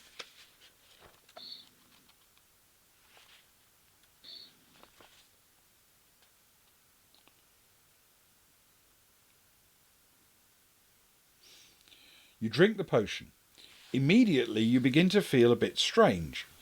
It was a potion to make you handsome, but it was designed for dwarves. For the next hour you will be somewhat shorter and stockier than usual, and your nose will be very big. After that, the effects will wear off. Reduce your skill by 1 for your next combat only.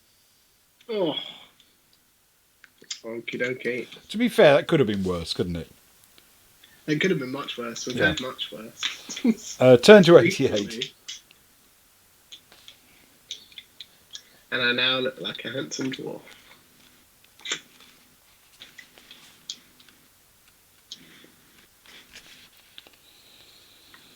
You leave the clearing. We can go north to 121 or east to 331. I feel like they don't even know us. Of course it's north. Yeah. We've come this far. Yep, north to 121. 121. Okay. You find yourself at a crossing of paths. We can go north, south, east or west. Oh, do we not even get a clearing number here?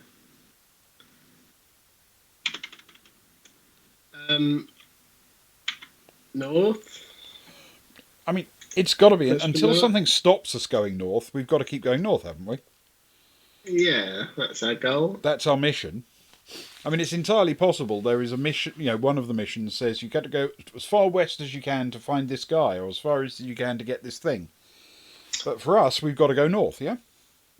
Yeah. So we'll go north, turn to 170. This was just a crossing, apparently. It didn't have a clearing number. Yeah, I did notice that. I wonder whether those are relevant and somebody wants you to go to certain clearing numbers. Anyway, was that 170? Did you say? 170 we've just got to, yep. The path is narrow here and winds about to avoid some huge boulders.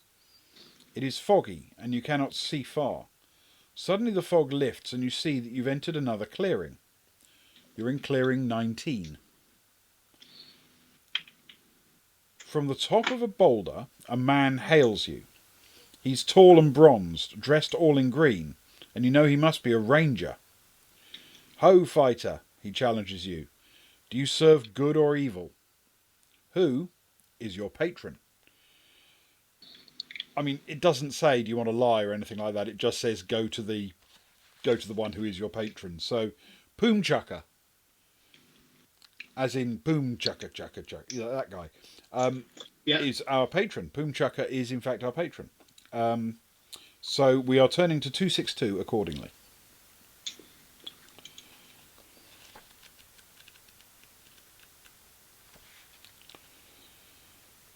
I serve the merchant Poom Chucker, you reply. I don't know if he's very good or very evil. I'm trying to make a map of the path through the swamp. If you've already been to Willowbend, turn to 166. If not, turn to 115. We have not been to Willowbend. No. So we turn to 155. Sorry, 115. Yep, 115.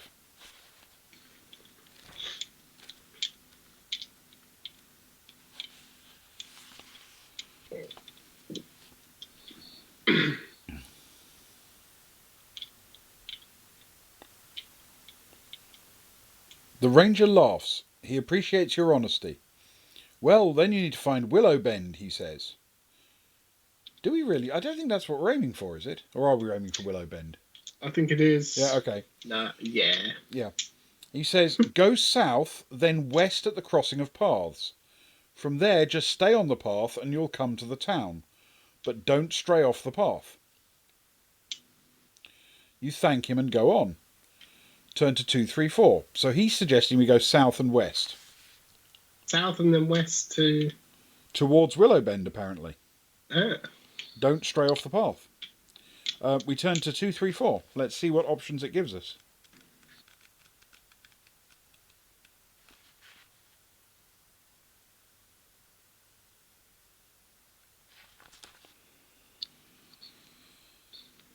There are two paths leading out of the clearing. We can go east or we can go south. Okay, so there is no north from here. Yeah. Which makes me think west is the way to go. Even in crit fail, yes, it is in fact an extremely orthogonal swamp. This is apparently deliberate because it's supposed to be a grid that you navigate around many times if you want, but it's definitely pretty regular. I like my swamps regular. Uniform. So south? I mean, The options, aren't we? yeah, we can go east or south, basically. Yeah. And our ring hasn't gone off, so the ranger isn't... He isn't intrinsic... I mean, he might be lying, but he's not evil. Yeah. I mean, and we can always come back, remember? So let's try and follow his instructions. Yeah. We go south and turn to 121.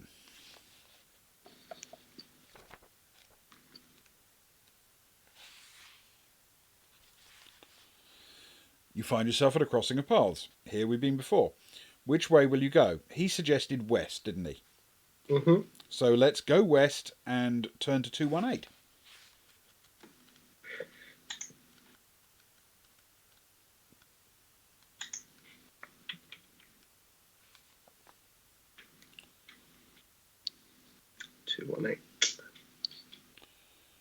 The path widens into another clearing. You're in clearing 15. You see there's one other path leading out. Then off to the side you see a dim glow. It's a ball of dancing light, or will-o'-the-wisp. It hovers at the western edge of the clearing, and then moves back a few metres. You can now see what may be another path, somewhat murky and overgrown, where the will-o'-the-wisp is dancing. It seems to want to show you something. Will you follow it, or go on?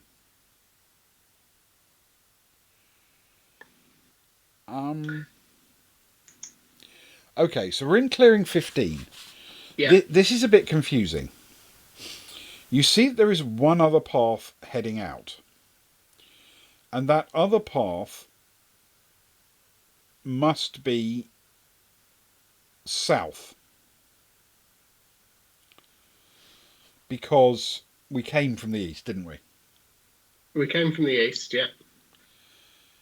And then it says there's a will-o'-the-wisp. Trying to lead us to the west.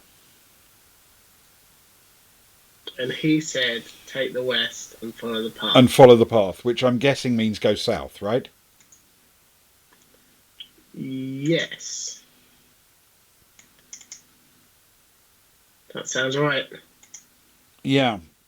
Yes, you're absolutely right, Spinland. The thing that will-o'-the-wisps are famous for is if you follow them, you get walked into bogs and quicksand and things like that. So, yeah, causing trouble.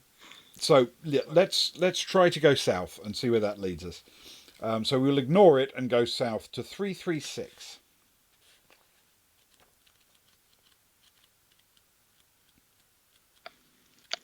336.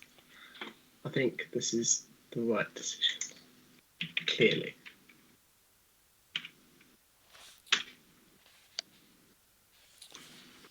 You are in a particularly marshy area. The ground squishes under your feet. The path bends slightly and runs alongside a large pool. You can see that there is one other exit from the clearing. You are in clearing 28.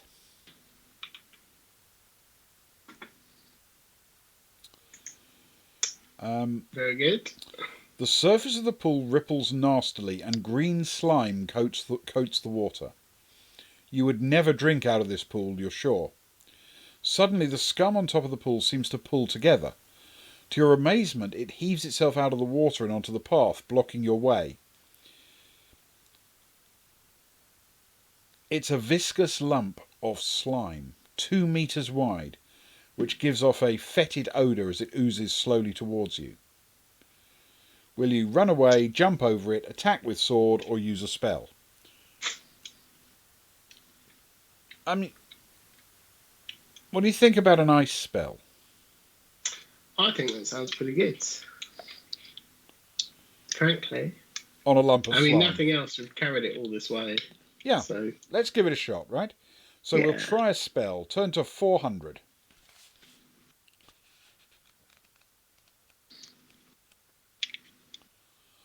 Which spell will you try against the slime? Fire, wither, ice, none of these. Ice, please. 282. God, that's another fire one.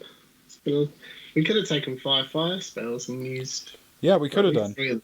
But ice is an option here, so we will turn to 282. Yeah.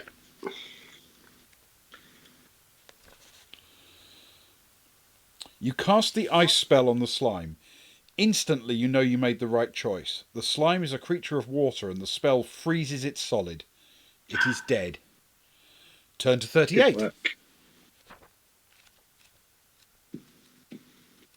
We're actually going to win this one, aren't we? It's going to be the only one that we win. But it's not going to count because we died in the third Because one. we died on like page 3, yeah. Yeah. 38. Perfect. The slime is dead, its remains melt and putrefy while you're watching. The smell is unbearable.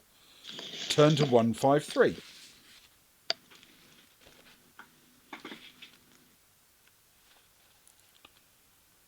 You leave the clearing as quickly as possible.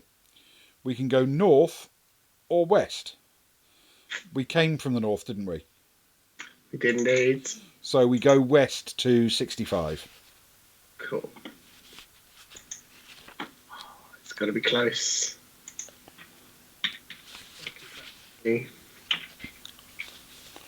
There's nothing good I can say about poor old Willowbend.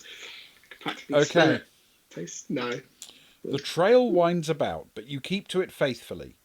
Skirting a great shelf fungus and the tiny creatures dining on it, you approach another clearing.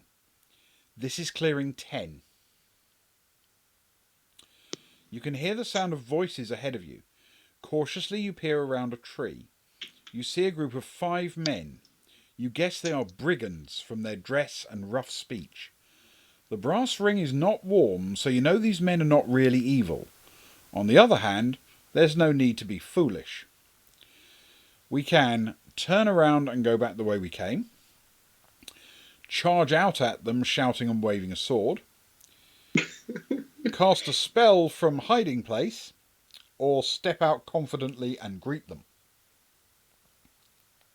It would have been a good time for a friendship spell. We do have an illusion spell. We do have an illusion spell that might come in handy. I mean, if we could always look and see what spells are offered, because you can always, if you don't have the ones they give you the choice for, it just sends you back, doesn't it? Oh, does it? Yeah, I mean, we tried this before where we sort of looked up the spells we could do and we didn't have any of them. Yeah. It definitely moves it along. So let's try. Yeah, let's give it a go. We'll cast a spell from our hiding place. That's 387. It's probably only going to offer us fear or friendship, but you never know.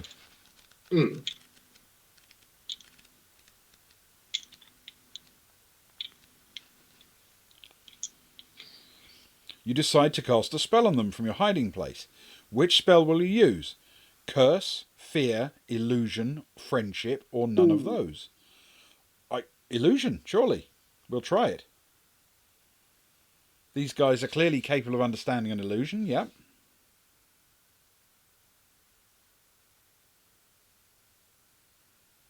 So let's do it. Yeah, illusion. We turn to 148. That's a good choice, man. Well, we don't know. It may go horribly wrong. Yeah, that's true. That's true. You wonder what sort of an illusion would be best to fool the brigands. They're a scruffy looking lot. They all look as though they could do with a good meal. You smile. You have a good idea. You create an illusion of a fat pig which wanders out into the clearing and then down a path. The brigands fall all over themselves in their haste to capture it. They pass your hiding place without noticing you. You smile and hurry across the clearing. Turn to 19. That actually worked.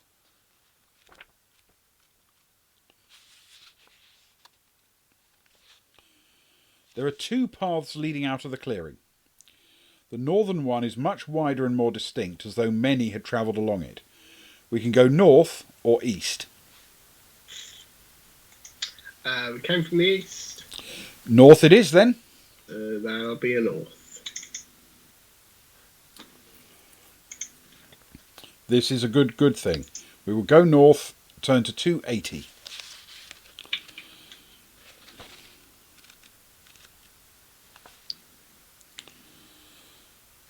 You follow the path northward. Gradually it becomes wider and the swamp less dismal. The marsh slowly turns into forest, and before long you see a sign ahead of you. This way to Willowbend. If you've been to Willowbend before, turn to 355. Nope. A few minutes later you hear human voices and meet a party of foresters. You walk with them to the town of Willowbend. After your adventures, you only want to find an inn and get a good night's sleep. The foresters tell you there are 3 inns in Willowbend. Will you go to the Black Bear, the Bent Spear, or Tancred's Flying Horse?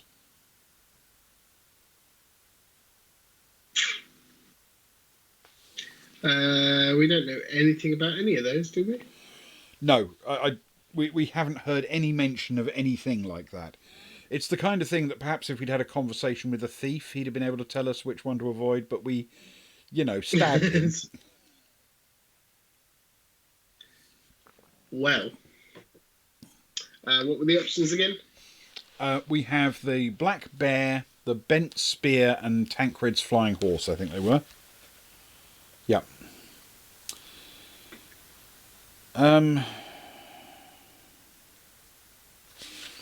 I don't know who Tancred is, but yeah, I'm kind of with Spinland on this. Tancred's Flying Horse is actually a name. Tancred. People put their name on it, they're proud of it, right? Yeah, they're probably not evil. They put their name on it. Probably not. Probably not. Can you think of any evil people who've put their names to things? I don't know. The Conservative Party does. Yeah. So, Tancred's Flying Horse, 289, yeah? Yeah. The foresters said that Tancred's Flying Horse was the least costly of the inns, so you go there. Indeed, they offer you lodging for only half a gold piece. You go upstairs to your room and fall asleep as soon as your head hits the pillow. In the middle of the night, you're awakened by a burning sensation on your finger. The brass ring is warning you of evil. You leap from your bed, grabbing your sword, and a shadowy figure flies from the room. Barring the door, you go back to bed. You wake the next morning feeling rested. Regain 2 stamina. But find that the thief you frightened away had stolen some of your belongings. Okay. Lose any 2 gems, artifacts, or other items except the brass ring. Okay, so regain 2 stamina, that's useful. Yeah. And then, so what have we got? We've got 3 spell gems left. A skill, a stamina, and a luck. And we've got a spider amulet, magnet pendant and a red cloak. And a red cloak.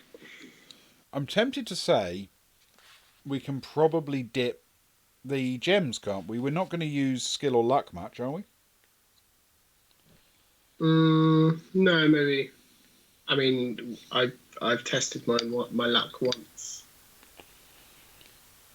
I haven't done so yet, and It might be different on the way back. I think we should definitely keep the spider amulet because I think that saved us some spider issues yeah, I think it might have done. back when we originally died. Let's keep the stamina spell and drop the skill and luck ones. That make sense? Yeah. Because I don't know what the cloak's useful for or anything like that. Yeah. Let's do that. Okay. No skill, no luck. Test your luck. It's the next thing it says. Of course it is. I think it's my turn to test your luck, though. If you are lucky, turn to 150. If you're unlucky, you simply stalk southward out of town towards the swamp.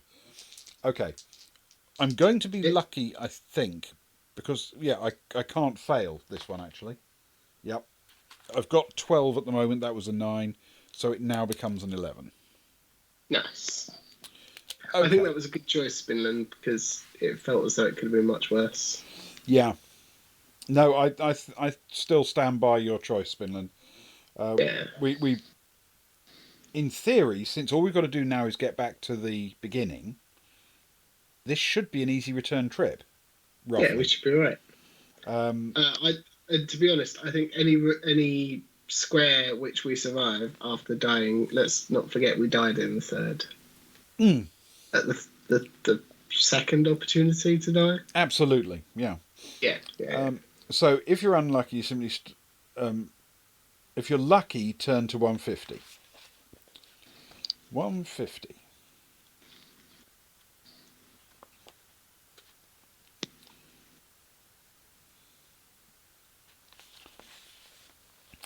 The street leading to the edge of town is full of little shops, and one sign catches your eye instantly. Halakar, dealer in potions and spells. You go in. Halakar proves to be a pleasant young man.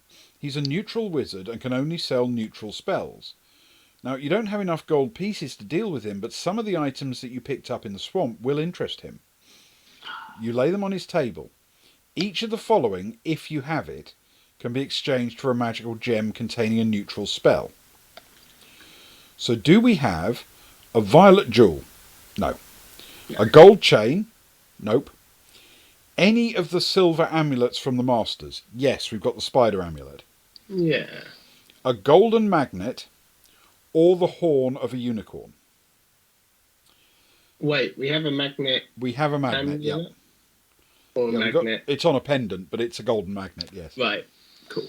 So we've got a golden magnet and we've got a silver amulet. Halakar can sell you no more than 3 spells. But we can only actually buy up to 2. Yeah. So which ones do we want for the return trip, basically? Or don't we want any? Are we confident that we can just walk through the clearings now, having done all the damage that needs doing? Are we going to need another spell to get past the... What was it, the brigands on the way into town? Maybe. Do you think? Another illusion? Possibly. Another fire. Is the grass going to have regrown? There's a lot of options. It is indeed a chance to restock. Yeah. Spinland says. I'm tempted to go with you. Fire seems to come up a lot. And we can get another illusion just in case we need it. It does mean giving up our spider amulet. Yeah. And our magnet pendant.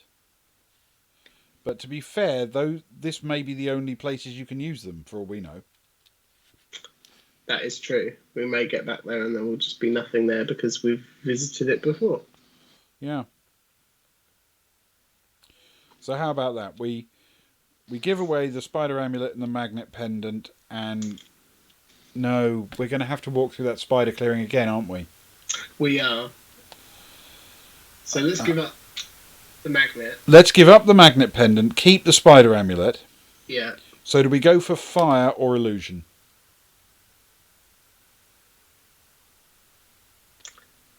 I mean, I want to say illusion. Why Just not? because, I mean, it did work last time. yeah, because otherwise we could have made it all this way and used up 3 fire spells. And I mean, what are the chances that you're going to need 4? It's true. I think it's a good choice. I think. All right. We'll keep the spider amulet in case we need it. We'll give up the magnet pendant because we never saw any use for it. Yeah. There's apparently no value to the red cloak as far as this trade is concerned. Mm-hmm. So we'll just get an illusion back. Fair enough. We have an illusion for when we need it. I apologise if this is significantly wrong. Or a bad decision, I should say. Spinland, you're absolutely right. In fact, depending on how you died, you may be more sanguine than you expected. So we head back into Scorpion Swamp. Turn to 343.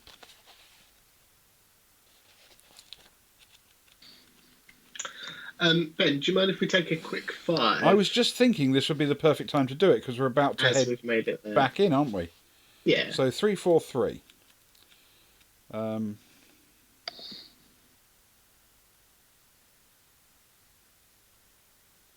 Okay. All right. What I will do is, since it's on 150, I'll leave it there. We will take a 5-minute break, and then we will resume for what will hopefully be a completely relaxing and straightforward return trip. Stroll through the swamp. I mean, we already know the way. There are a few of these little clearings to get through, but we know we can work out the quickest route, can't we? Yeah. I think I mean, there might be a quicker route, but we definitely took a quick route. I don't think we could have, apart from the detour we took when we went north to the river and then went back south. Oh, and then briefly to the Ranger, didn't we? We took a slight step off there. And then back, yeah. And then back down again. But other than that, we were pretty direct. So I think we can do it. Great. We will resume in 5 minutes. Thank you everyone for sticking with us thus far. We will be back very, very shortly.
And we're back.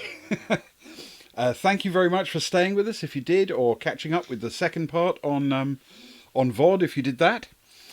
We are going to press on with Scorpion Swamp, which frustratingly we may be about to actually win.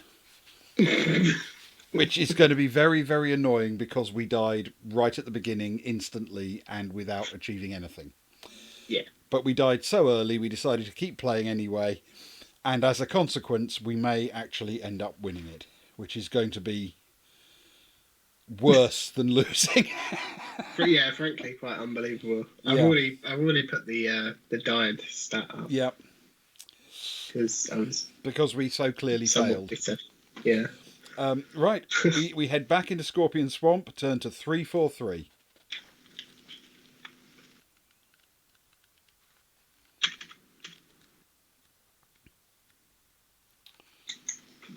You see that you're approaching the spot where you first met the brigands. If you parted from them in friendship, turn to 199, and if you fled from them, tricked them, or killed some of them, turn to 301. 301 it is. We tricked them. I mean, it's debatable. They were friendly with the ball that they ran after. There are two brigands resting in the clearing, which seems to be their meeting place. When they see you, they scramble to their feet and attack. You must fight them both. Okay. Wow. Clearly they did not enjoy the trick of the pig. No. Okay. Or want to fall for it again. So the first one's skill 8, stamina 10. The second one's skill 8, stamina 11. Which do you fancy? First or second brigand? I don't mind, Ben. Roll for it if you want, or pick one, and I'll take the 11. I'll roll for it. There's not a lot in it. That's me for the second one. So you got the first one, skill 8, stamina 10. Okay? Sure. In theory, I've got him because I've got the same skill and more stamina. But we'll see. 8 and 10. Okay, first one went my way. So he's down to 9. Yeah, I've got a 22. And they got a 15. Mine is down to 8. The second one did not go my way. He rolled a 12. So I go back down to 14. I rolled a 9 for 21, and they rolled a 6 for 14. That's better. He's down to 7 now. I rolled an 8 for 20. And they rolled an 8 for a 16. Excellent. I can't help but feel as though that double 6s that I got on the first roll when I rolled for my skill has come into play and probably helped me through a lot more than it should have done. No. Helped me through a lot. Definitely. Well, I'm afraid he did me on the next round, so I'm down to 12. Well, I rolled a 4, which gives me a 16.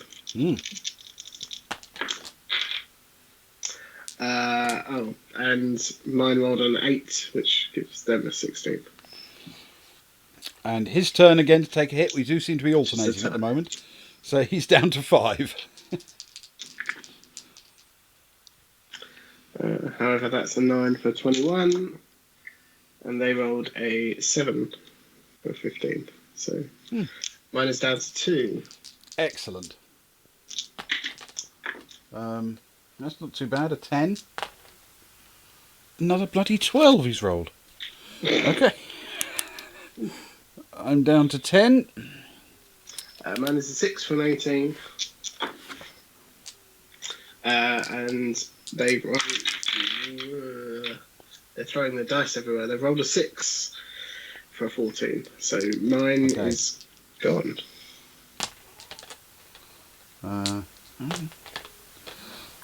Okay. My turn to score a hit. He's down to a mere 3.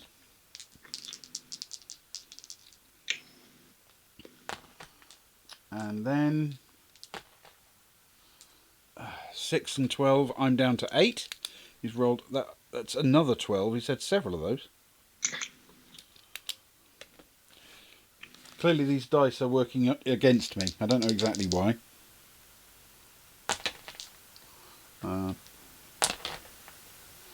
Okay, this time I get the hit. I'm going to test my luck because he was on 3.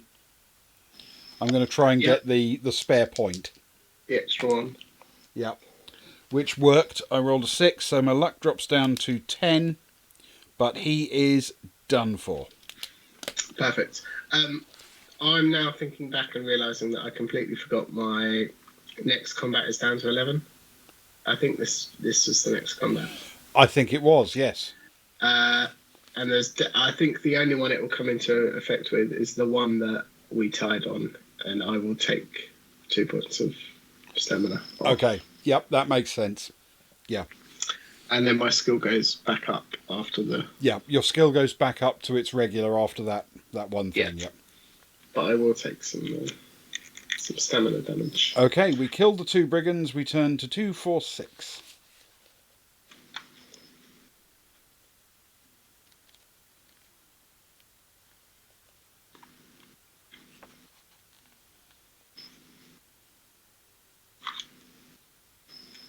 Okay.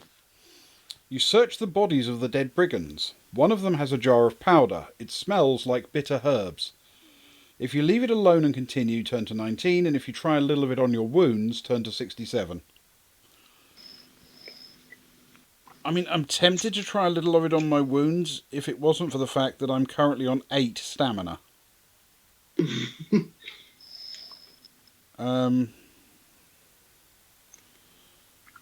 Mind you, we still do have a stamina spell, don't we? We do. What's your stamina like? I'm okay. I'm on 18. All right. Out of If you 20. don't mind, I'm going to use our stamina spell then, because that effectively will take me all the way back up to almost topped up to 17. Nice. Are you going to sorry? Are you going to use the China herbs? I'm not, because now I'm almost topped up, so even if it heals me, it won't be worth it for me. Yeah, that's fair. Risk reward and all that. Yeah, I mean, if that had got me up to like 14, I'd have tried it. Yes. But with me only being 1 off my max for stamina, if it's good, it'll only earn me 1, and if it's bad, it could be bad. Mm. Would you like to try it? No. Okay. On that reasoning. Same logic. We will leave it alone and continue then. We turn to 19.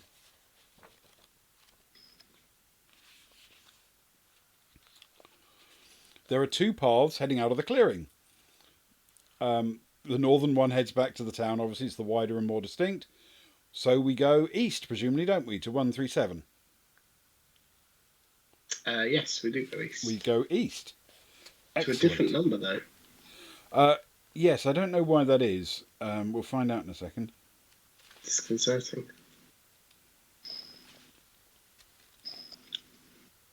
Oh, because it has this. This is the place where you met the slime. I guess there was no way to not kill off the slime. It says, Anyway, if you killed it, go to 153, which we did. So we killed it, we go to 153. Which is very good. Because we froze it to death.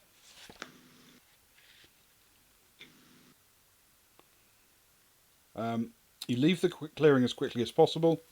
We can go north or west. We go north, don't we? we go north. Okay. We turn to 218. Some will-o'-the-wisps.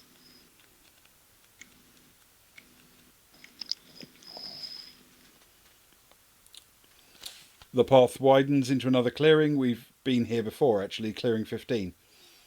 So we can go west or east, basically, from here. And we want to go east, don't we? Yeah, East that is correct. to 121, and I remember that number. We've actually done that one. Yeah, that's the one without the clearing number. Okay, crossing of paths. At the crossing, do we go south? Yes. Okay, so south to 14.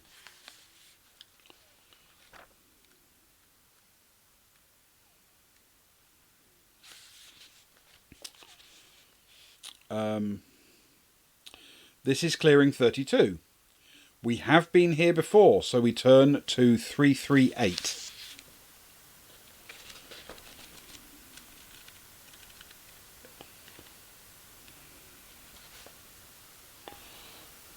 This is the clearing where we met the scorpion and the dwarf. There's nothing left now but a few scraps of bone and leather armour. And a dead scorpion, presumably. Turn to 88.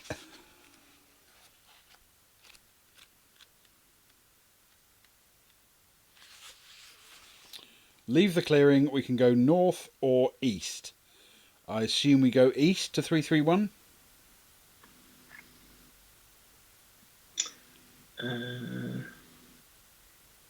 We.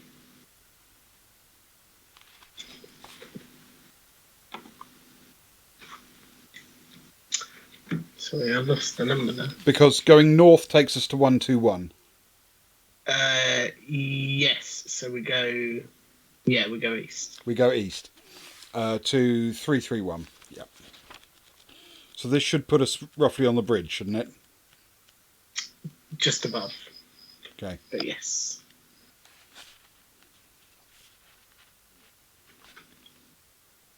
Ah, yes. You're back in the clearing where the great eagle nested. All you can see is the old tree and the nest. If you fought the eagle, do this, and if you didn't fight the eagle, turn to 112. We didn't fight him, actually. No. So we go to 112.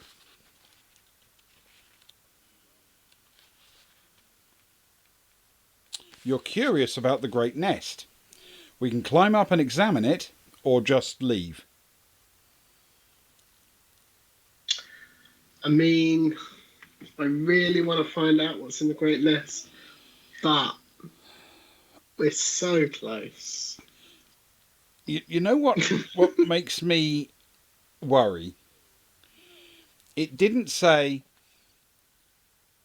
the eagle isn't here right now. Would you like to examine the nest? In other words, if you'd killed it, it didn't give you the chance to examine the nest. Yeah. And now it was. And now it wants to give you that chance. So it sounds to me like if you try it, the eagle comes back. Yeah. Let's carry on. Let's carry on. We are seasoned adventurers after all. We know, stick to the plan. Yeah. When you've completed the task, and all you got to do is get back to wherever it was we started. Yeah, I mean, it feels to me very strongly that nest up a tree is clearly a door, but it's a natural door. It's definitely a natural door, yeah. Stay away from that. Yeah. You have no reason to linger. You have a choice of 3 paths, south, east, or west. So we go south to the bridge. Mm-hmm. Yep. Yeah. 138. Yeah, that's the one. This is so far feeling very encouraging. Quicker than I thought. I thought we were going to come across more challenges that we hadn't dealt with, if I'm honest. Or new challenges, perhaps. Ahead of you, there's an opening in the trees. You're in clearing 35. Wide Foulbrood River, Great Stone Bridge. We can go onto the bridge at 101. So let's go onto the bridge 101. Yeah. Unless, of course, now it collapses or something. We've got to find another way, which is possible. The bridge is no longer steady. Okay, so we can go north or south. And we want to go south, don't we? Yeah. Excellent stuff. We will go south. Turn to 118. Which is another familiar number. We are in clearing 13. Which is the one with the dozens of small scorpions. Turn to 303. because we have been here before. Uh, So we have been here before, turn to 303.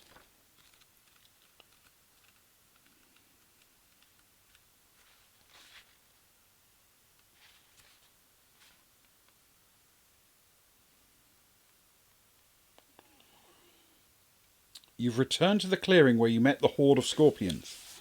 You look around anxiously to see whether they are still about. Yes, there they are, coming towards you from all sides. You're ready for them this time. Turn to 70.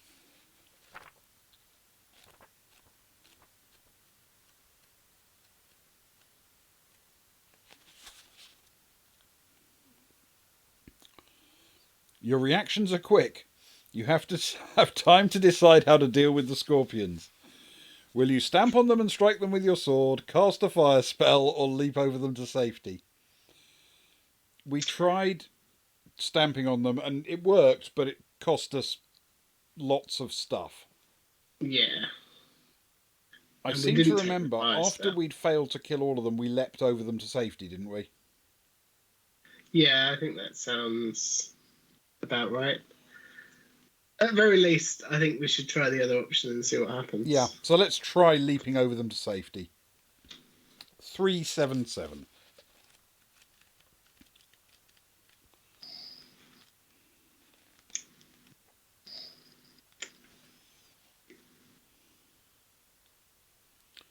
Roll 2 dice. If the total is less than or equal to your stamina, you jump over them. So, Wait, 2 dice less than or equal to less than or stamina. equal to stamina. So if I did it, I'm guaranteed to make it. I'm gonna roll them anyway, but Okay. yeah. To be fair, I rolled 2 sixes, which is not great, but I still rolled under my stamina, so Yeah. it's all good. So basically, if clearly leaping it is the right thing to do, because even if you fail that stamina test, you lose 3 points of stamina, which is less than I think the 1d6 points of stamina you got from not leaping them. So it's it's still a pretty good deal. Yeah. So we're still alive. Turn to 319. Fair enough.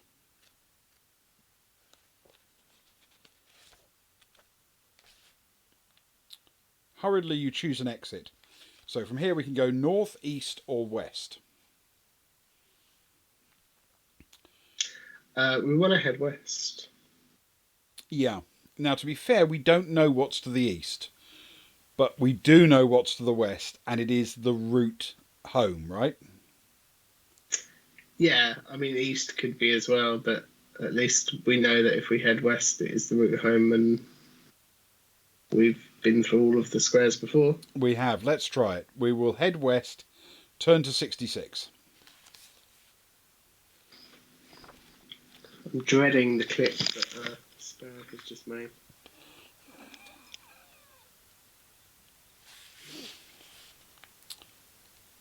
You enter a rather pleasant glade, which we've been in before. You're in clearing 9. If you've been here before, turn to 192. Yes, we have. There was a thief. We turn to 192 because we've been here before.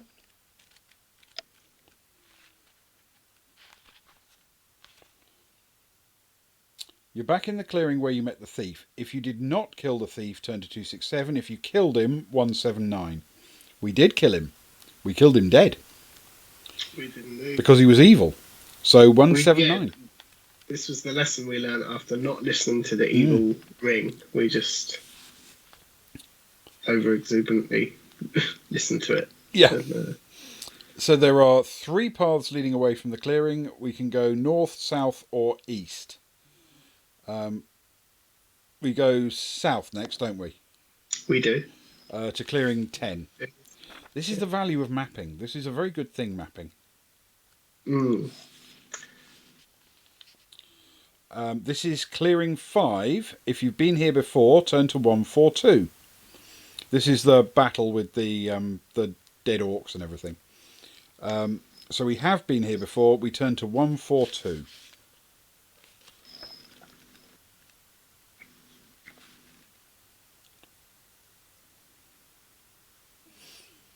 You see few signs of the earlier battle. The bodies of the orcs have gone, A foot-long scorpion glares at you from a pool as you hurry through the clearing. Turn to 227. Oh, yes, this is the one that we didn't deal with. There are 3 paths leading out of the clearing. The one that leads east is somewhat narrower and darker than the others. We still want to go east, don't we? That is from whence we came, yes. I mean, there's a legitimate case to be made, because if you look at the map, you could theoretically go west, south, south, east. And it would be Yes. just as quick as east, south, south, west. But we don't know what's west. No, and So- we certainly haven't dealt with anything that is in those squares. At least we know 17. We should be okay. And we And still it's a have our bear if spider we get in a amulet, hole. remember? Yeah, exactly. So let's try it. Yes, east will go. We turn to 388.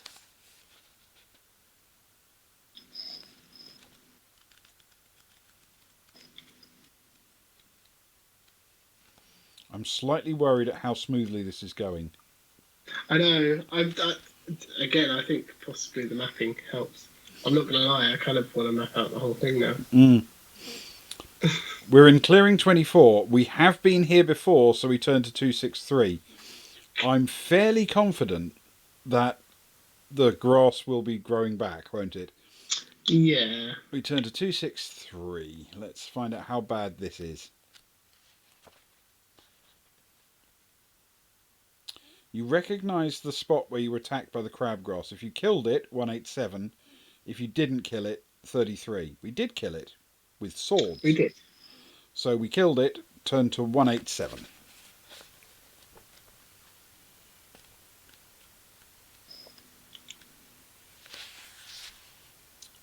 Three exits from the clearing. South, east or west? That'll be south. South towards 144. That's good. And this may be where we encounter spiders. Yes. So I south believe is 144.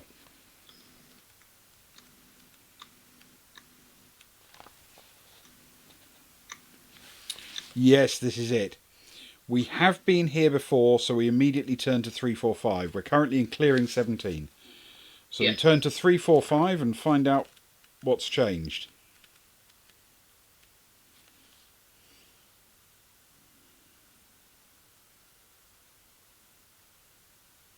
This is the clearing of death, as it were. Okay. Just don't tell me we're going to die here again. No, not necessarily. As you approach the spot where you defeated the evil master of spiders, you begin to feel very hot. Entering the clearing, you see it is full of roaring flames. You can't pass. We lose a stamina point from the effect of the choking smoke. Ah. But that's not the bad news. Oh. Turn to 165 and leave the clearing by the same path on which you entered.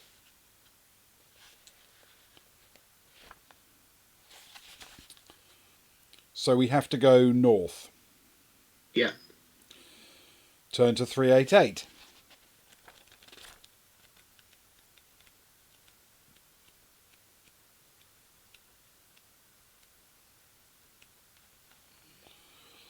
Okay, we have been here before again. We turn to 263.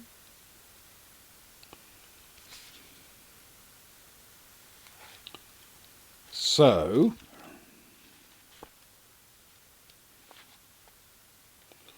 we killed it, so turn to 187.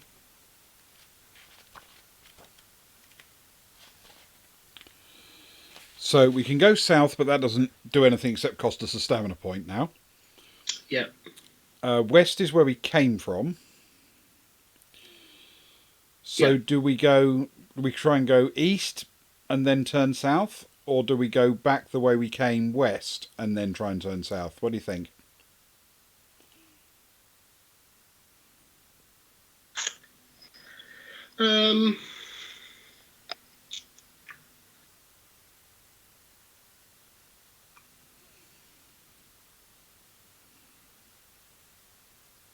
it's pretty much the same, isn't it? It's the same number of unknowns at least. Yeah, well, I can't think of any real difference. So, Although we don't have to, if we go west, we don't have to deal with the bear room. We've just got potentially. Yeah, I mean, I'm assuming I know where the map goes. It could go way off or reach a dead end. yeah. I be mean, fair. I'm prepared to accept the bear. We were able to run away from it last time. Yeah. Do you And want to it go may be east? hiding back in its hole again. Let's try east. What the hell? Okay. We will go east. Why not? Turn to 290. Cool. I feel good about this. Everything's going well. Yeah, nothing can go wrong. Touch wood. You can see signs that others have walked this way recently. Ahead is another clearing. This is clearing 26. We have not been here before, so we don't get to turn to the next page. As you enter the clearing, an arrow whizzes past your head. You see 3 mangy-looking swamp orcs armed with bows. The other 2 let their arrows fly. Oh, God, obviously that's true. If you have the golden magnet charm, turn to 83. That's amazing. Knowing we would have to face the spiders, we kept the spider charm, only to discover that we can't even get into that clearing. Yeah, the spider charm is useless. And we've sold the magnet charm, and we weren't even allowed to use the illusion thing on the brigands once again. We didn't even have the magnet charm when we were at this point before, did we? No, I don't think so. We got it after this room. So it was set up so that basically you would get to a restock point and you'd think, oh, well, we're going to go back through that place. So let's keep the spider charm. Yeah. Get rid of the magnet charm because it hadn't been of any use. And then be forced back to go the other direction. Yes, that's what they did. I mean, it's good writing.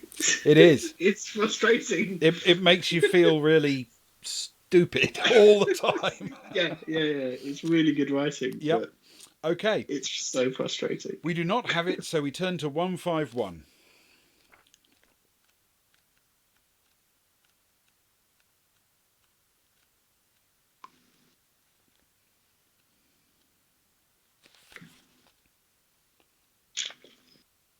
Unless, of course, it's a literal magnet and all of the arrows would have flown straight towards us.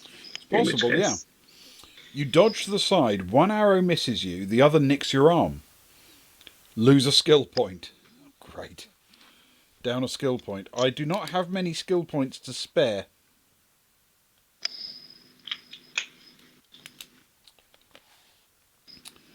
Do we attack with sword, use a spell, or run away?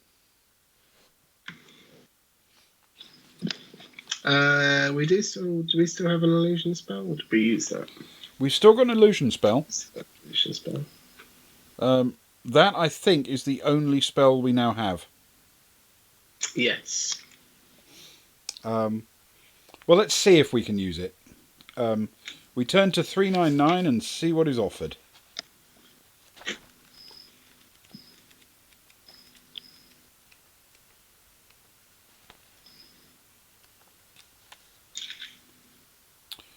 We can use fear or illusion, or neither of these. So, shall we try illusion? Yep. 169. We've got it, so we might as well use it. Yeah. We'll try to. I'm hopeful that we won't have that many bits to face now. It looks like we're close. You use your illusion spell to create an image of a poisonous snake between yourself and the orcs. But they don't seem upset. They advance on you, and when one of the orcs bends over, smacking his lips, and tries to grab the snake, you know that you picked the wrong illusion. Oh. Turn to 281 and fight. Okay, we fight them. 281. Yep. There are 3 of them. And we have to fight them all at once. And can I just point out, it says, you're fortunate they're not skilled fighters. And one of them has exactly the same skill as me. So, cutting words again from the yeah, from the absolutely. So they have skill 6, stamina 7, skill 7, stamina 7, and skill 6, stamina 5. So, my suggestion is, since they're all going to fight us at once, we can't split off as easily. Yeah. How about we all pile in on the third Swamp Orc with his 5 stamina and 6 skill, and just accept that the others are going to be swinging at us all the time. Yeah, and then take one each, and then we can take one each. Yeah. Yeah. Sound reasonable? It does indeed. Okay. So my first attack. This needs to be good. Oh, don't worry, Ben. They're not skilled fighters. That's right. Was a 5 plus 7 for a total of 12. Mine's an 8 plus 11. No, it's a 19. Okay. So the first Swamp Orc does an 8 plus 6 is 14. And he swung at me. So I take 2 stamina hit. The second Swamp Orc rolled a 6 plus 7. That's another 2 off me. Oh, sorry, I didn't roll for who he attacked. He did attack me, so that's another 2 off me. And the third one, this is the biggie, rolled a 5 plus 6 is a mere 11. So we both hit him. He's down to stamina 1. Nice. Now, I'm going to try a luck check, which I comfortably make. Costs me a luck, and he is down. Okay. So third orc is done for. So would you like the first one or the second one? They both got stamina 7. The first one's got skill of 6. The second one's got skill of 7. I'll take the skill of 7. That's very kind of you, because my skill is 7, so good. Okay, let's go for it. Cool. My attack is a 10 this time. That's pretty good. And is enough. I got an 8 plus 11 is a 19. And they got a 7 plus 7 is a 14. Excellent. Which works out. Yep. Right, he's down to 5. That's all right. An 8. And a 6. He's down to 3. Nice. Mine is a 9 for 20. And they rolled a 4 for 11. So they're down to 2. Superb. That's not so good from me. A 5. But a 4 from the Swamp Orc. I rolled a 4 for a 15. And they rolled an 8 for a 15 as well. Okay, so no harm, no foul.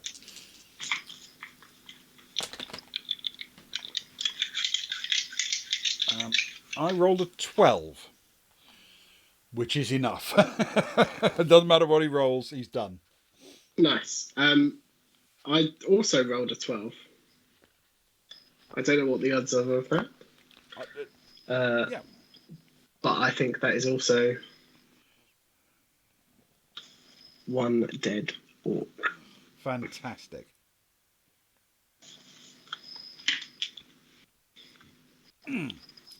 This is a very good thing. So, we have de-orked this corner of the swamp. At least clearing 26 is now de-orc. Indeed, yes. If you win, turn to 135.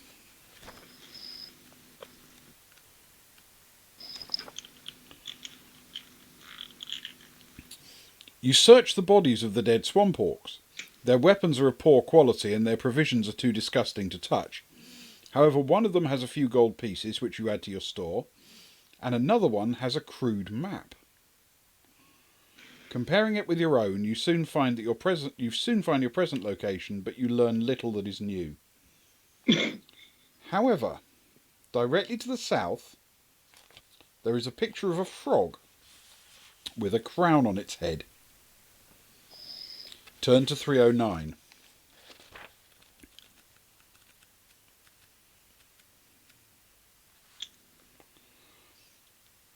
You have a choice of 3 exits. We can go north, south, or west. Well, west's where we came from, and we don't want to go north. So south it has to be, doesn't it, really? Yeah.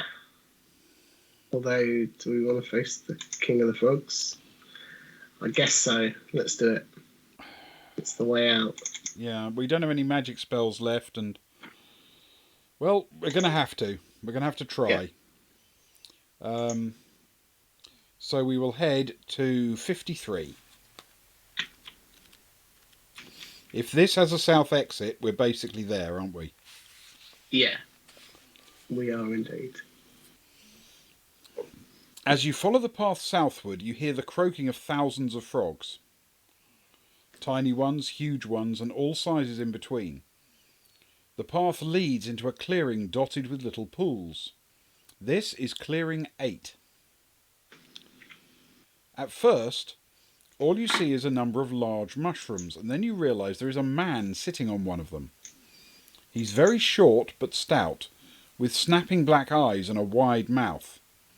Around his neck there hangs a silver amulet in the shape of a frog, and sitting on the ground on either side of him are 2 huge green bullfrogs. "I am the Master of Frogs," he greets you. "What brings you to my home?" We can greet him in return, or attack him. Nothing from the ring, apparently. No, that's... Does that mean we're going to be civil? It feels like it should. Maybe. Let's give it a shot. I mean, we've died once already. There is a limit to how much damage it can do to us now, right? That is true. That is true. So we'll greet him in return and turn to 13.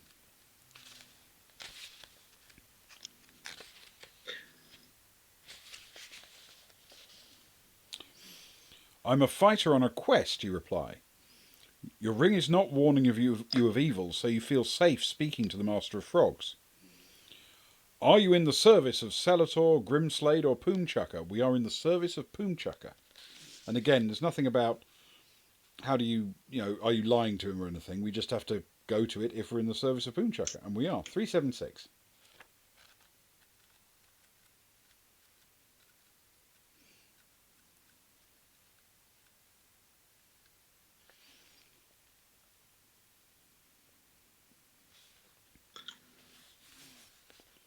You tell him that you're only trying to get to Willowbend and back. A look of surprise appears on his froggy face. "Willowbend lies far to the north and west," he says. "You seem like a nice sort, though, so I will tell you something. Do not follow the will-o'-the-wisp, or your life will be forfeit. Now, good day. I have work to do." Abruptly, he vanishes. His frogs croak loudly and hop away. You look around the clearing but find nothing at all. The only path leads back to the north. Oh. You turn around and head back towards the place where you met the swamp orcs. Turn to 323. I mean, at least we know not to follow the will-o'-the-wisps now. Yeah. I mean, Spinland could have told us that ages ago. It's true. Yeah. And for those who didn't have a Spinland, handy, it was also very strongly the advice of that ranger, wasn't it? Yes, that's true. Stick to the path. Which implies to me that the will-o'-the-wisp really is insta-death. Yes. If they're giving you multiple warnings about it. We did indeed slay the swamp orcs, so we turn to 309. Which is the only choice we get there.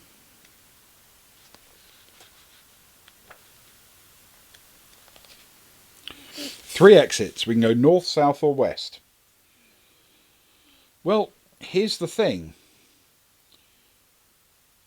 I'm quite tempted to go west and west again. Yeah, it's potentially less Because it less now seems like a unknowns. very long way round going north, doesn't it? Yeah, it does. Yep, I'm in agreement. Okay, let's try it. West for 388. Now we'll have to do probably a few more sort of you've been here befores and things like that, but hey, Yeah, not yeah, the end of yeah. the world. Yeah, 388. We've been here before, so we turn to 263.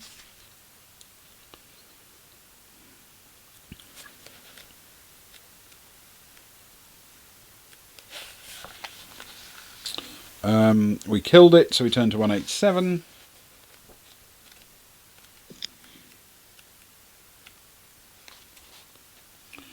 And then we go west, don't we, to 10. Yes. Okay. Now this gets us back to clearing 5.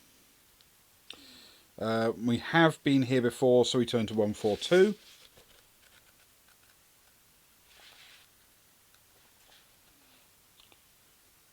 And then immediately to 227. 227. Right. So. And now we get the choice to go north, east, or west. So we're going to go west, aren't we? Yes. So we go west. This is a new clearing we're going to. And this is. We're going to 320 is the number for it. Perfect. So we go to 320 in the west.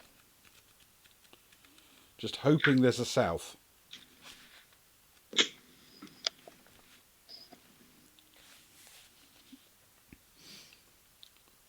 The path dips slightly downwards and leads into a grassy clearing. This is clearing 29. If you've been here before, turn to 265. If you haven't been before, keep going. In the middle of the clearing lies a white creature. At first you think it's a horse, but when it turns to face you, you realise that it is a unicorn. It appears to be wounded. Great claw marks score its flank, but it gets to its feet and lowers its horn at you, snorting a challenge. We can run away, fight it, or cast a spell. But actually we can't cast a spell because we don't have any. Yeah. we can try, but it's just going to be none of these. None of these spells. I mean, we've got no warning from the ring. Yeah. So I'm tempted to say let's try and run away from it. Yeah. Just a wounded, injured, We'll give it a poor shot. old animal. We will run away, turn to 368.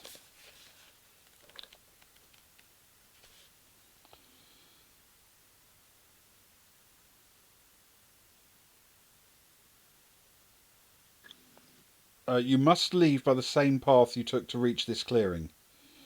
Turn to 348 and take that path. Right, hang on a second. So we go to 348.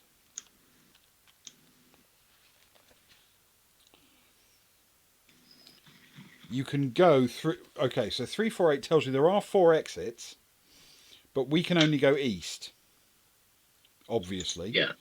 Because it said you have to go that way. So clearly, Yeah. if we kill the unicorn, we get access to a south. Although if we're exiting and then we come back, well, I suppose it's going to ask us if we've killed the unicorn, isn't it? Probably. Well, let's.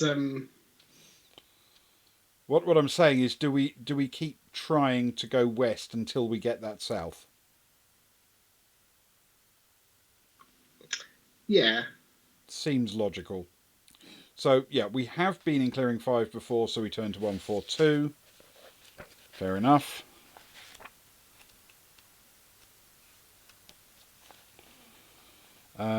Then 227 because we see the scorpion.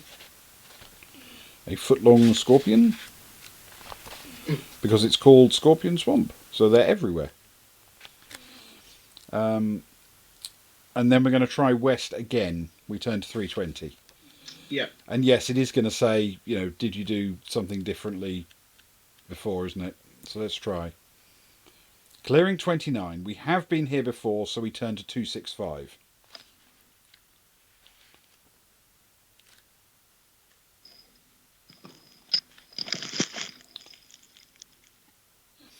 This is the glade where you met the unicorn, but there is nothing here now. Oh. Turn to 348. That's amazing. We got lucky. We didn't even have to fight it. We just ran away and then came back again. Astonishing. Like us. Brilliant, brilliant news. Okay. So with that level of astonishment in us, we now get to go north, south, east, or west. I feel very strongly south is probably our favourite. Yes, that sounds like because if the next one has a south, we're laughing. Yeah. So we're going to try south goes to 157.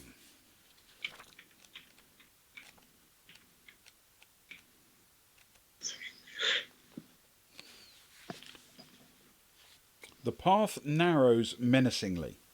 You wonder for a second if you've reached a dead end, then it becomes wider again. You step into a very small clearing. You are in clearing 18. We have not been here before. You see several unusual trees around you. They are dark green and rather small with snaky limbs. Suddenly you realise that each limb ends in a sword, and they are moving. You are being attacked by the dreaded sword trees. They're all around you now. If you want to fight them with your own sword, do this, or we can try a magic spell. But we can't try a magic spell because we don't have one. No. So it's going to be combat, I'm afraid. We turn to 28. I mean, it feels like we're at a bit of a disadvantage. I imagine a sword tree has more than one sword. Probably. And we're surrounded by them. Well pointed out, crit fail. Well pointed out. It's blades of grass. There are several sword trees, but you may fight them as a single opponent. You're lucky in that they can't see you. They attack by sound. However, there are several trees, each with many bladed branches. So, sword trees, we fight them as a set. Skill 9, stamina 12. Okay? Yeah. They're more skillful than me, and they have the same stamina. So I'm very pleased there are two of us fighting them. Right. Oh, that's a 6 for me. Plus 11 is 17. 17 you got? They got an 11 plus 9 is 20. So one of us is taking a hit. And it's you, I'm afraid. Sorry. That's okay. It happens. Round 2. Round 2. That's a bit better. A 9 from me for a total of 16. One is a lot worse. I've finally hit that double 1 for a total of 14. And a 3 for a total of 12. We've both hit them. So their stamina drops all the way to 8. That's healthier. Nice. And I've just rolled a 10 for 17. Very nice. Mine is an 8 plus 11 is a 19. And they rolled a 2. So they've dropped all the way to stamina 4. Those were 2 amazingly good combat rounds. Okay. If that happens a third time, we've got them done. We're there. I rolled a 5, however, for 12. I rolled a 4 for a 16. And they rolled a 6 for a 15. So they're in between. It's all going to depend on who they went for. They went for you, which is lucky because they didn't take anything off me and they still lost 2 points. They're down to 2 stamina. Nice. And I've now rolled a 2 for a total of 9. Mine is a 10 for a 21. And they've rolled a 9, which puts them in the middle again, total of 18. So the question is, who do they go for? Because you've killed them, but they may have taken 2 off me as they died. But they haven't. They made the mistake of going for our strongest fighter. That was a very poor choice. But then they are trees. Possibly not the world's great tacticians. If you defeat them, turn to 362.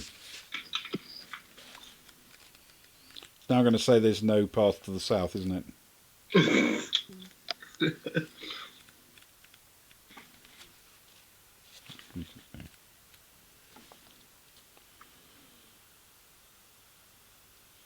You skillfully wield your mighty sword.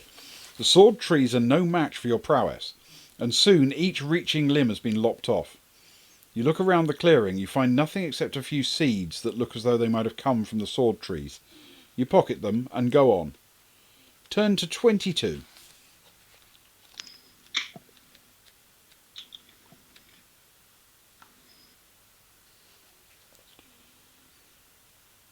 Even as you pocket the seeds, you see new growth starting at the base of the trees. You leave quickly. Will you go north, south, or west? I feel very strongly about south. South feels like a good choice. Yeah, south feels good to me. Okay, so we turn to 90.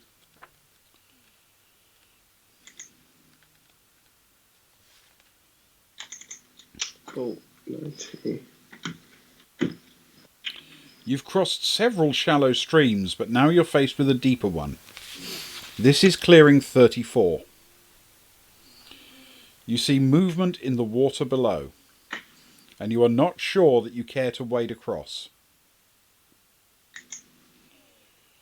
We can use the ice spell, the wither spell, neither of which do we have. And our only other option is to wade across very carefully. Well, let's wade across very carefully. We've got to try it, and this could be a horrible insta-death on the way back, which would probably serve us right, to be honest. Yeah, insta-death either way. You're not attacked as you wade across, but when you reach the other side, you're disgusted to find several large leeches on your legs, drinking your blood. Roll 2 dice and lose as many stamina points as shown on the lower of the 2. Oh, that's not too bad. It's not too bad, actually. It's a 4 for me. A 4 and a 5. I rolled a 4 and a 1. So my lousy dice rolls are now paying off.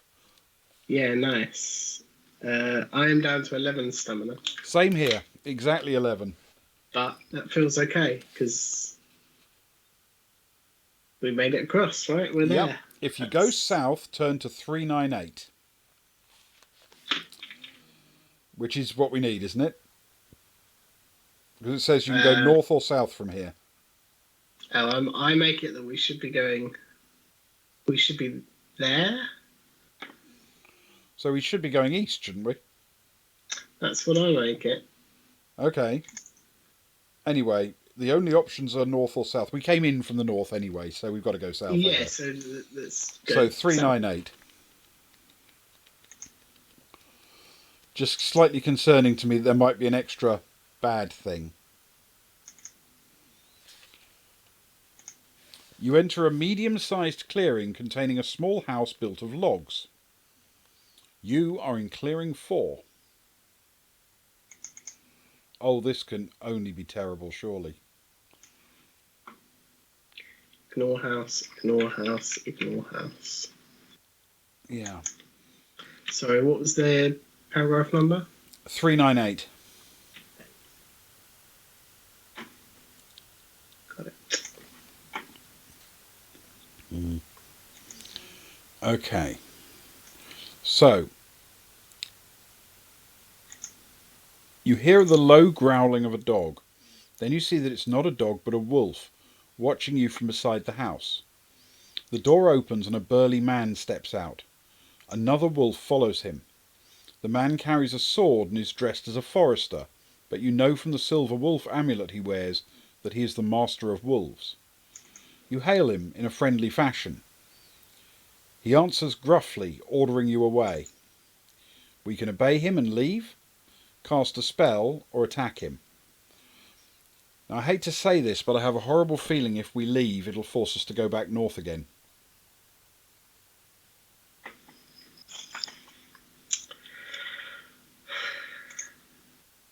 We've got no spells, have we?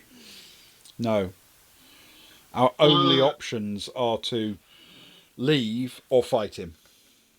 I think we should attempt to leave. Okay, let's try. We obey and Let's see what leave, happens. turning to 314.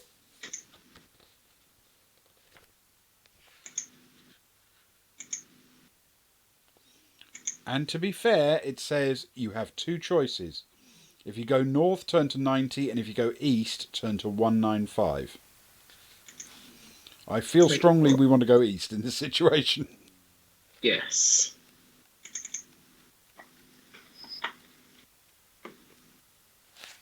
I am somewhat confused though.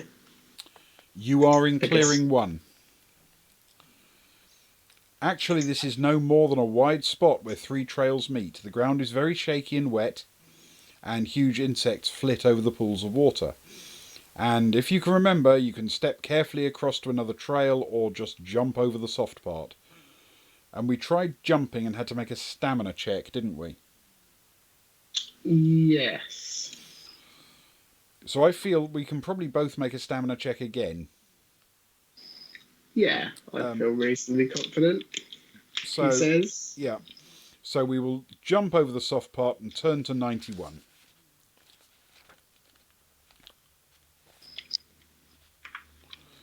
Because we are seconds away, I think, from finishing this.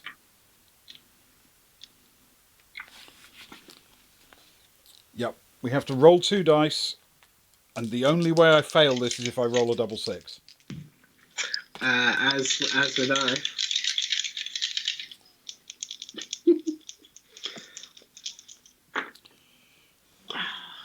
And we're all good. I did roll a single. Oh no, Ben! My dice have been lousy all evening, and finally it's like, yes, we'll give him a double 6 now. I think I've had a total of 5 double 6s with all the dice rolling we've done, and that's quite a high number. 3 of them have been for enemy rolls. Yeah. 1 of them's been for this. Yeah. And only 1 has been in my favour. Yeah. I was worried it was going to be both of us again, though, to be fair, which has happened tonight. What happens, Ben? I can't remember. I've lost my place. I think I let go of the wrong thing. Hang on a second. That's right. What was the last thing? Oh, no, here we go. You made the jump. Otherwise, you fell short. It cost me a skill point, basically. That's what happens. Okay. My skill is now 6.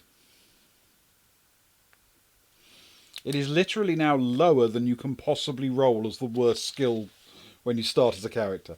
Yes. Yeah. So we can travel west, east, or south. From here, we need to go south. We do indeed. Because this is actually clearing 1, isn't it? Yes. So we go south and turn to 208.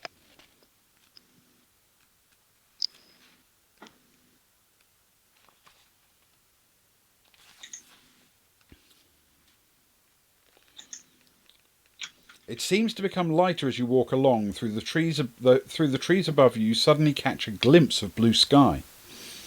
A few minutes later, you see an opening in the trees, and when you step through, you realise that you have left the swamp. If you're not ready to leave Scorpion Swamp, you may retrace your steps and walk back the way you came. If you're ready to return and report the outcome of your quest, turn to 159. I think we're good, aren't we? We are. You don't want to go back in? No. You feel you've done all you can. Now you must return to your patron and report your success or your failure. Did you undertake your quest for Celator, Grimslade, or Poomchucker? We went for Poomchucker, so we're turning to 56. Yeah. That's the one.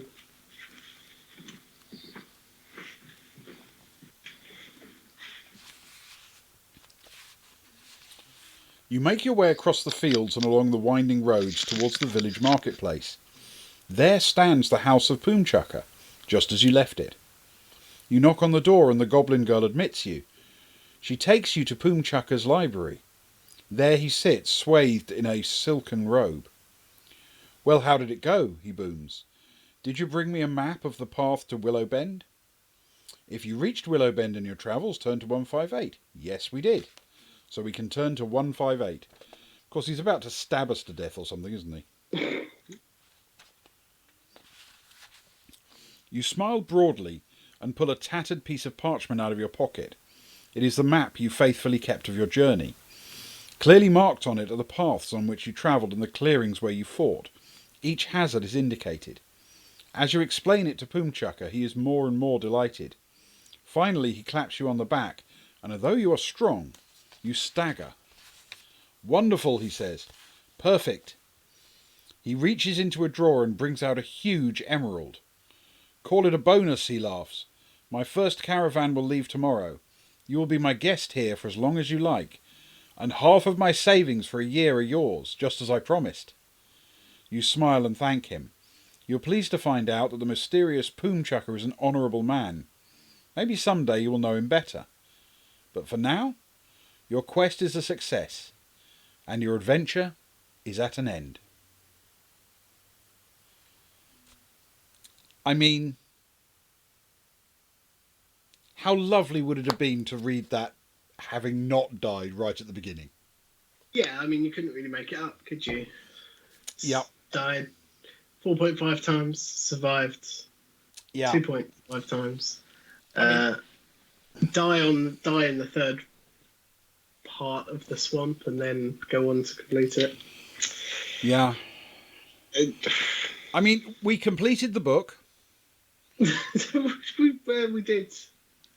That's true. It was great fun. To be fair, it was a good one. I thought that was actually a really fun one. I think that maybe that and City of Thieves, I think, are my favourites so far. Yeah, definitely. Yeah. And it's true, Sparrow wasn't even here, so does it really count if Sparrow's not here? But there is, I mean, that's a case that could be made, certainly. If a character is bitten to death by spiders in the forest, but nobody's around to hear it. Exactly. Yeah, I mean, for our own ethics, I don't think we can realistically claim that we won it, but we did get something of a moral victory, because after that we did press on. We effectively only made one teensy, blindingly obvious, infinitely forewarned mistake. Yeah, and then after that it was practically flawless. Yeah, pretty much. A very short route through, save the minor detour on the way back, I suppose, and a couple of even smaller detours on the way in, but pretty good going. Yeah, I do get the very strong feeling that on the way out there are a few obstacles put in your way to make it harder to make your way to freedom. At least make it so that you can't go back through all of the same rooms that you've already been through. Yes, yeah, I think that's clearly a thing. They don't want you to just retrace your steps. You're going to have to take on a few more things, which is actually quite nice. Yeah, it's fair. It felt fair. Yeah. Yes. Yeah, I like that one. Yeah, I thought that was fun. I had a thoroughly good time. So thank you, Ewan. That was brilliant. Oh, no, thank you, Ben, and thank you, chat. Yeah. For hanging around and joining in with the two ghosts making their way through Scorpion's Swamp after we died so quickly. The two clearly dead people. Yeah, maybe we're just the Will-o'-the-Wisps. Yeah, because we were clearly dead. Yeah. Yeah, quite right. So tomorrow night, a slight change to our published schedule. We are... Well, actually, Ewan, why don't you describe what we're doing tomorrow night? Tomorrow night we're going to be going through some character generation for Ben's Troika character, which is it's not a new game. It's been out a fair amount of time, but it is a new game for us that we should be starting next weekend on Saturday. So we're going to be getting some of that out of the way. We're going to be having a little bit of chat about some of the rules. It is based around fighting fantasy, funnily enough, which ties in rather well to what we're doing tonight, and also means that I haven't had to learn too many more new rules, which is always good. Wonderful. Yeah, that really is good. Thanks to Ben, obviously. So yeah, what we're going to do is have a little quick session tomorrow talking about the game, working out how the rules work, and then doing some character gen. Yeah. And I'm quite optimistic that will be enormous fun. Because, well, I don't know enough about the game yet, and we will effectively treat this as session 0, I guess, before we actually start play next weekend. Yeah, session 0 without Luke, but that's fine. There are not many things in life that are better without Luke, and this isn't one of them. But but I think we'll soldier on despite that, won't we? Yeah. No, it's all good. He will watch the VOD, and I will catch up with him before Saturday. Yeah, for sure. Yeah, I think it'll work quite well. I hope so. Yeah. And so we'll be on stream about 11 o'clock tomorrow evening for that. It may be a fairly quick one, but we'll try and make it fun and chatty. And then Luke's anticipating streaming on Monday night for Luke Plays rather than Sunday. So that'll be sort of 1:45 midnight kind of time, UK time. But that'll be Monday, not Sunday this week. Okay?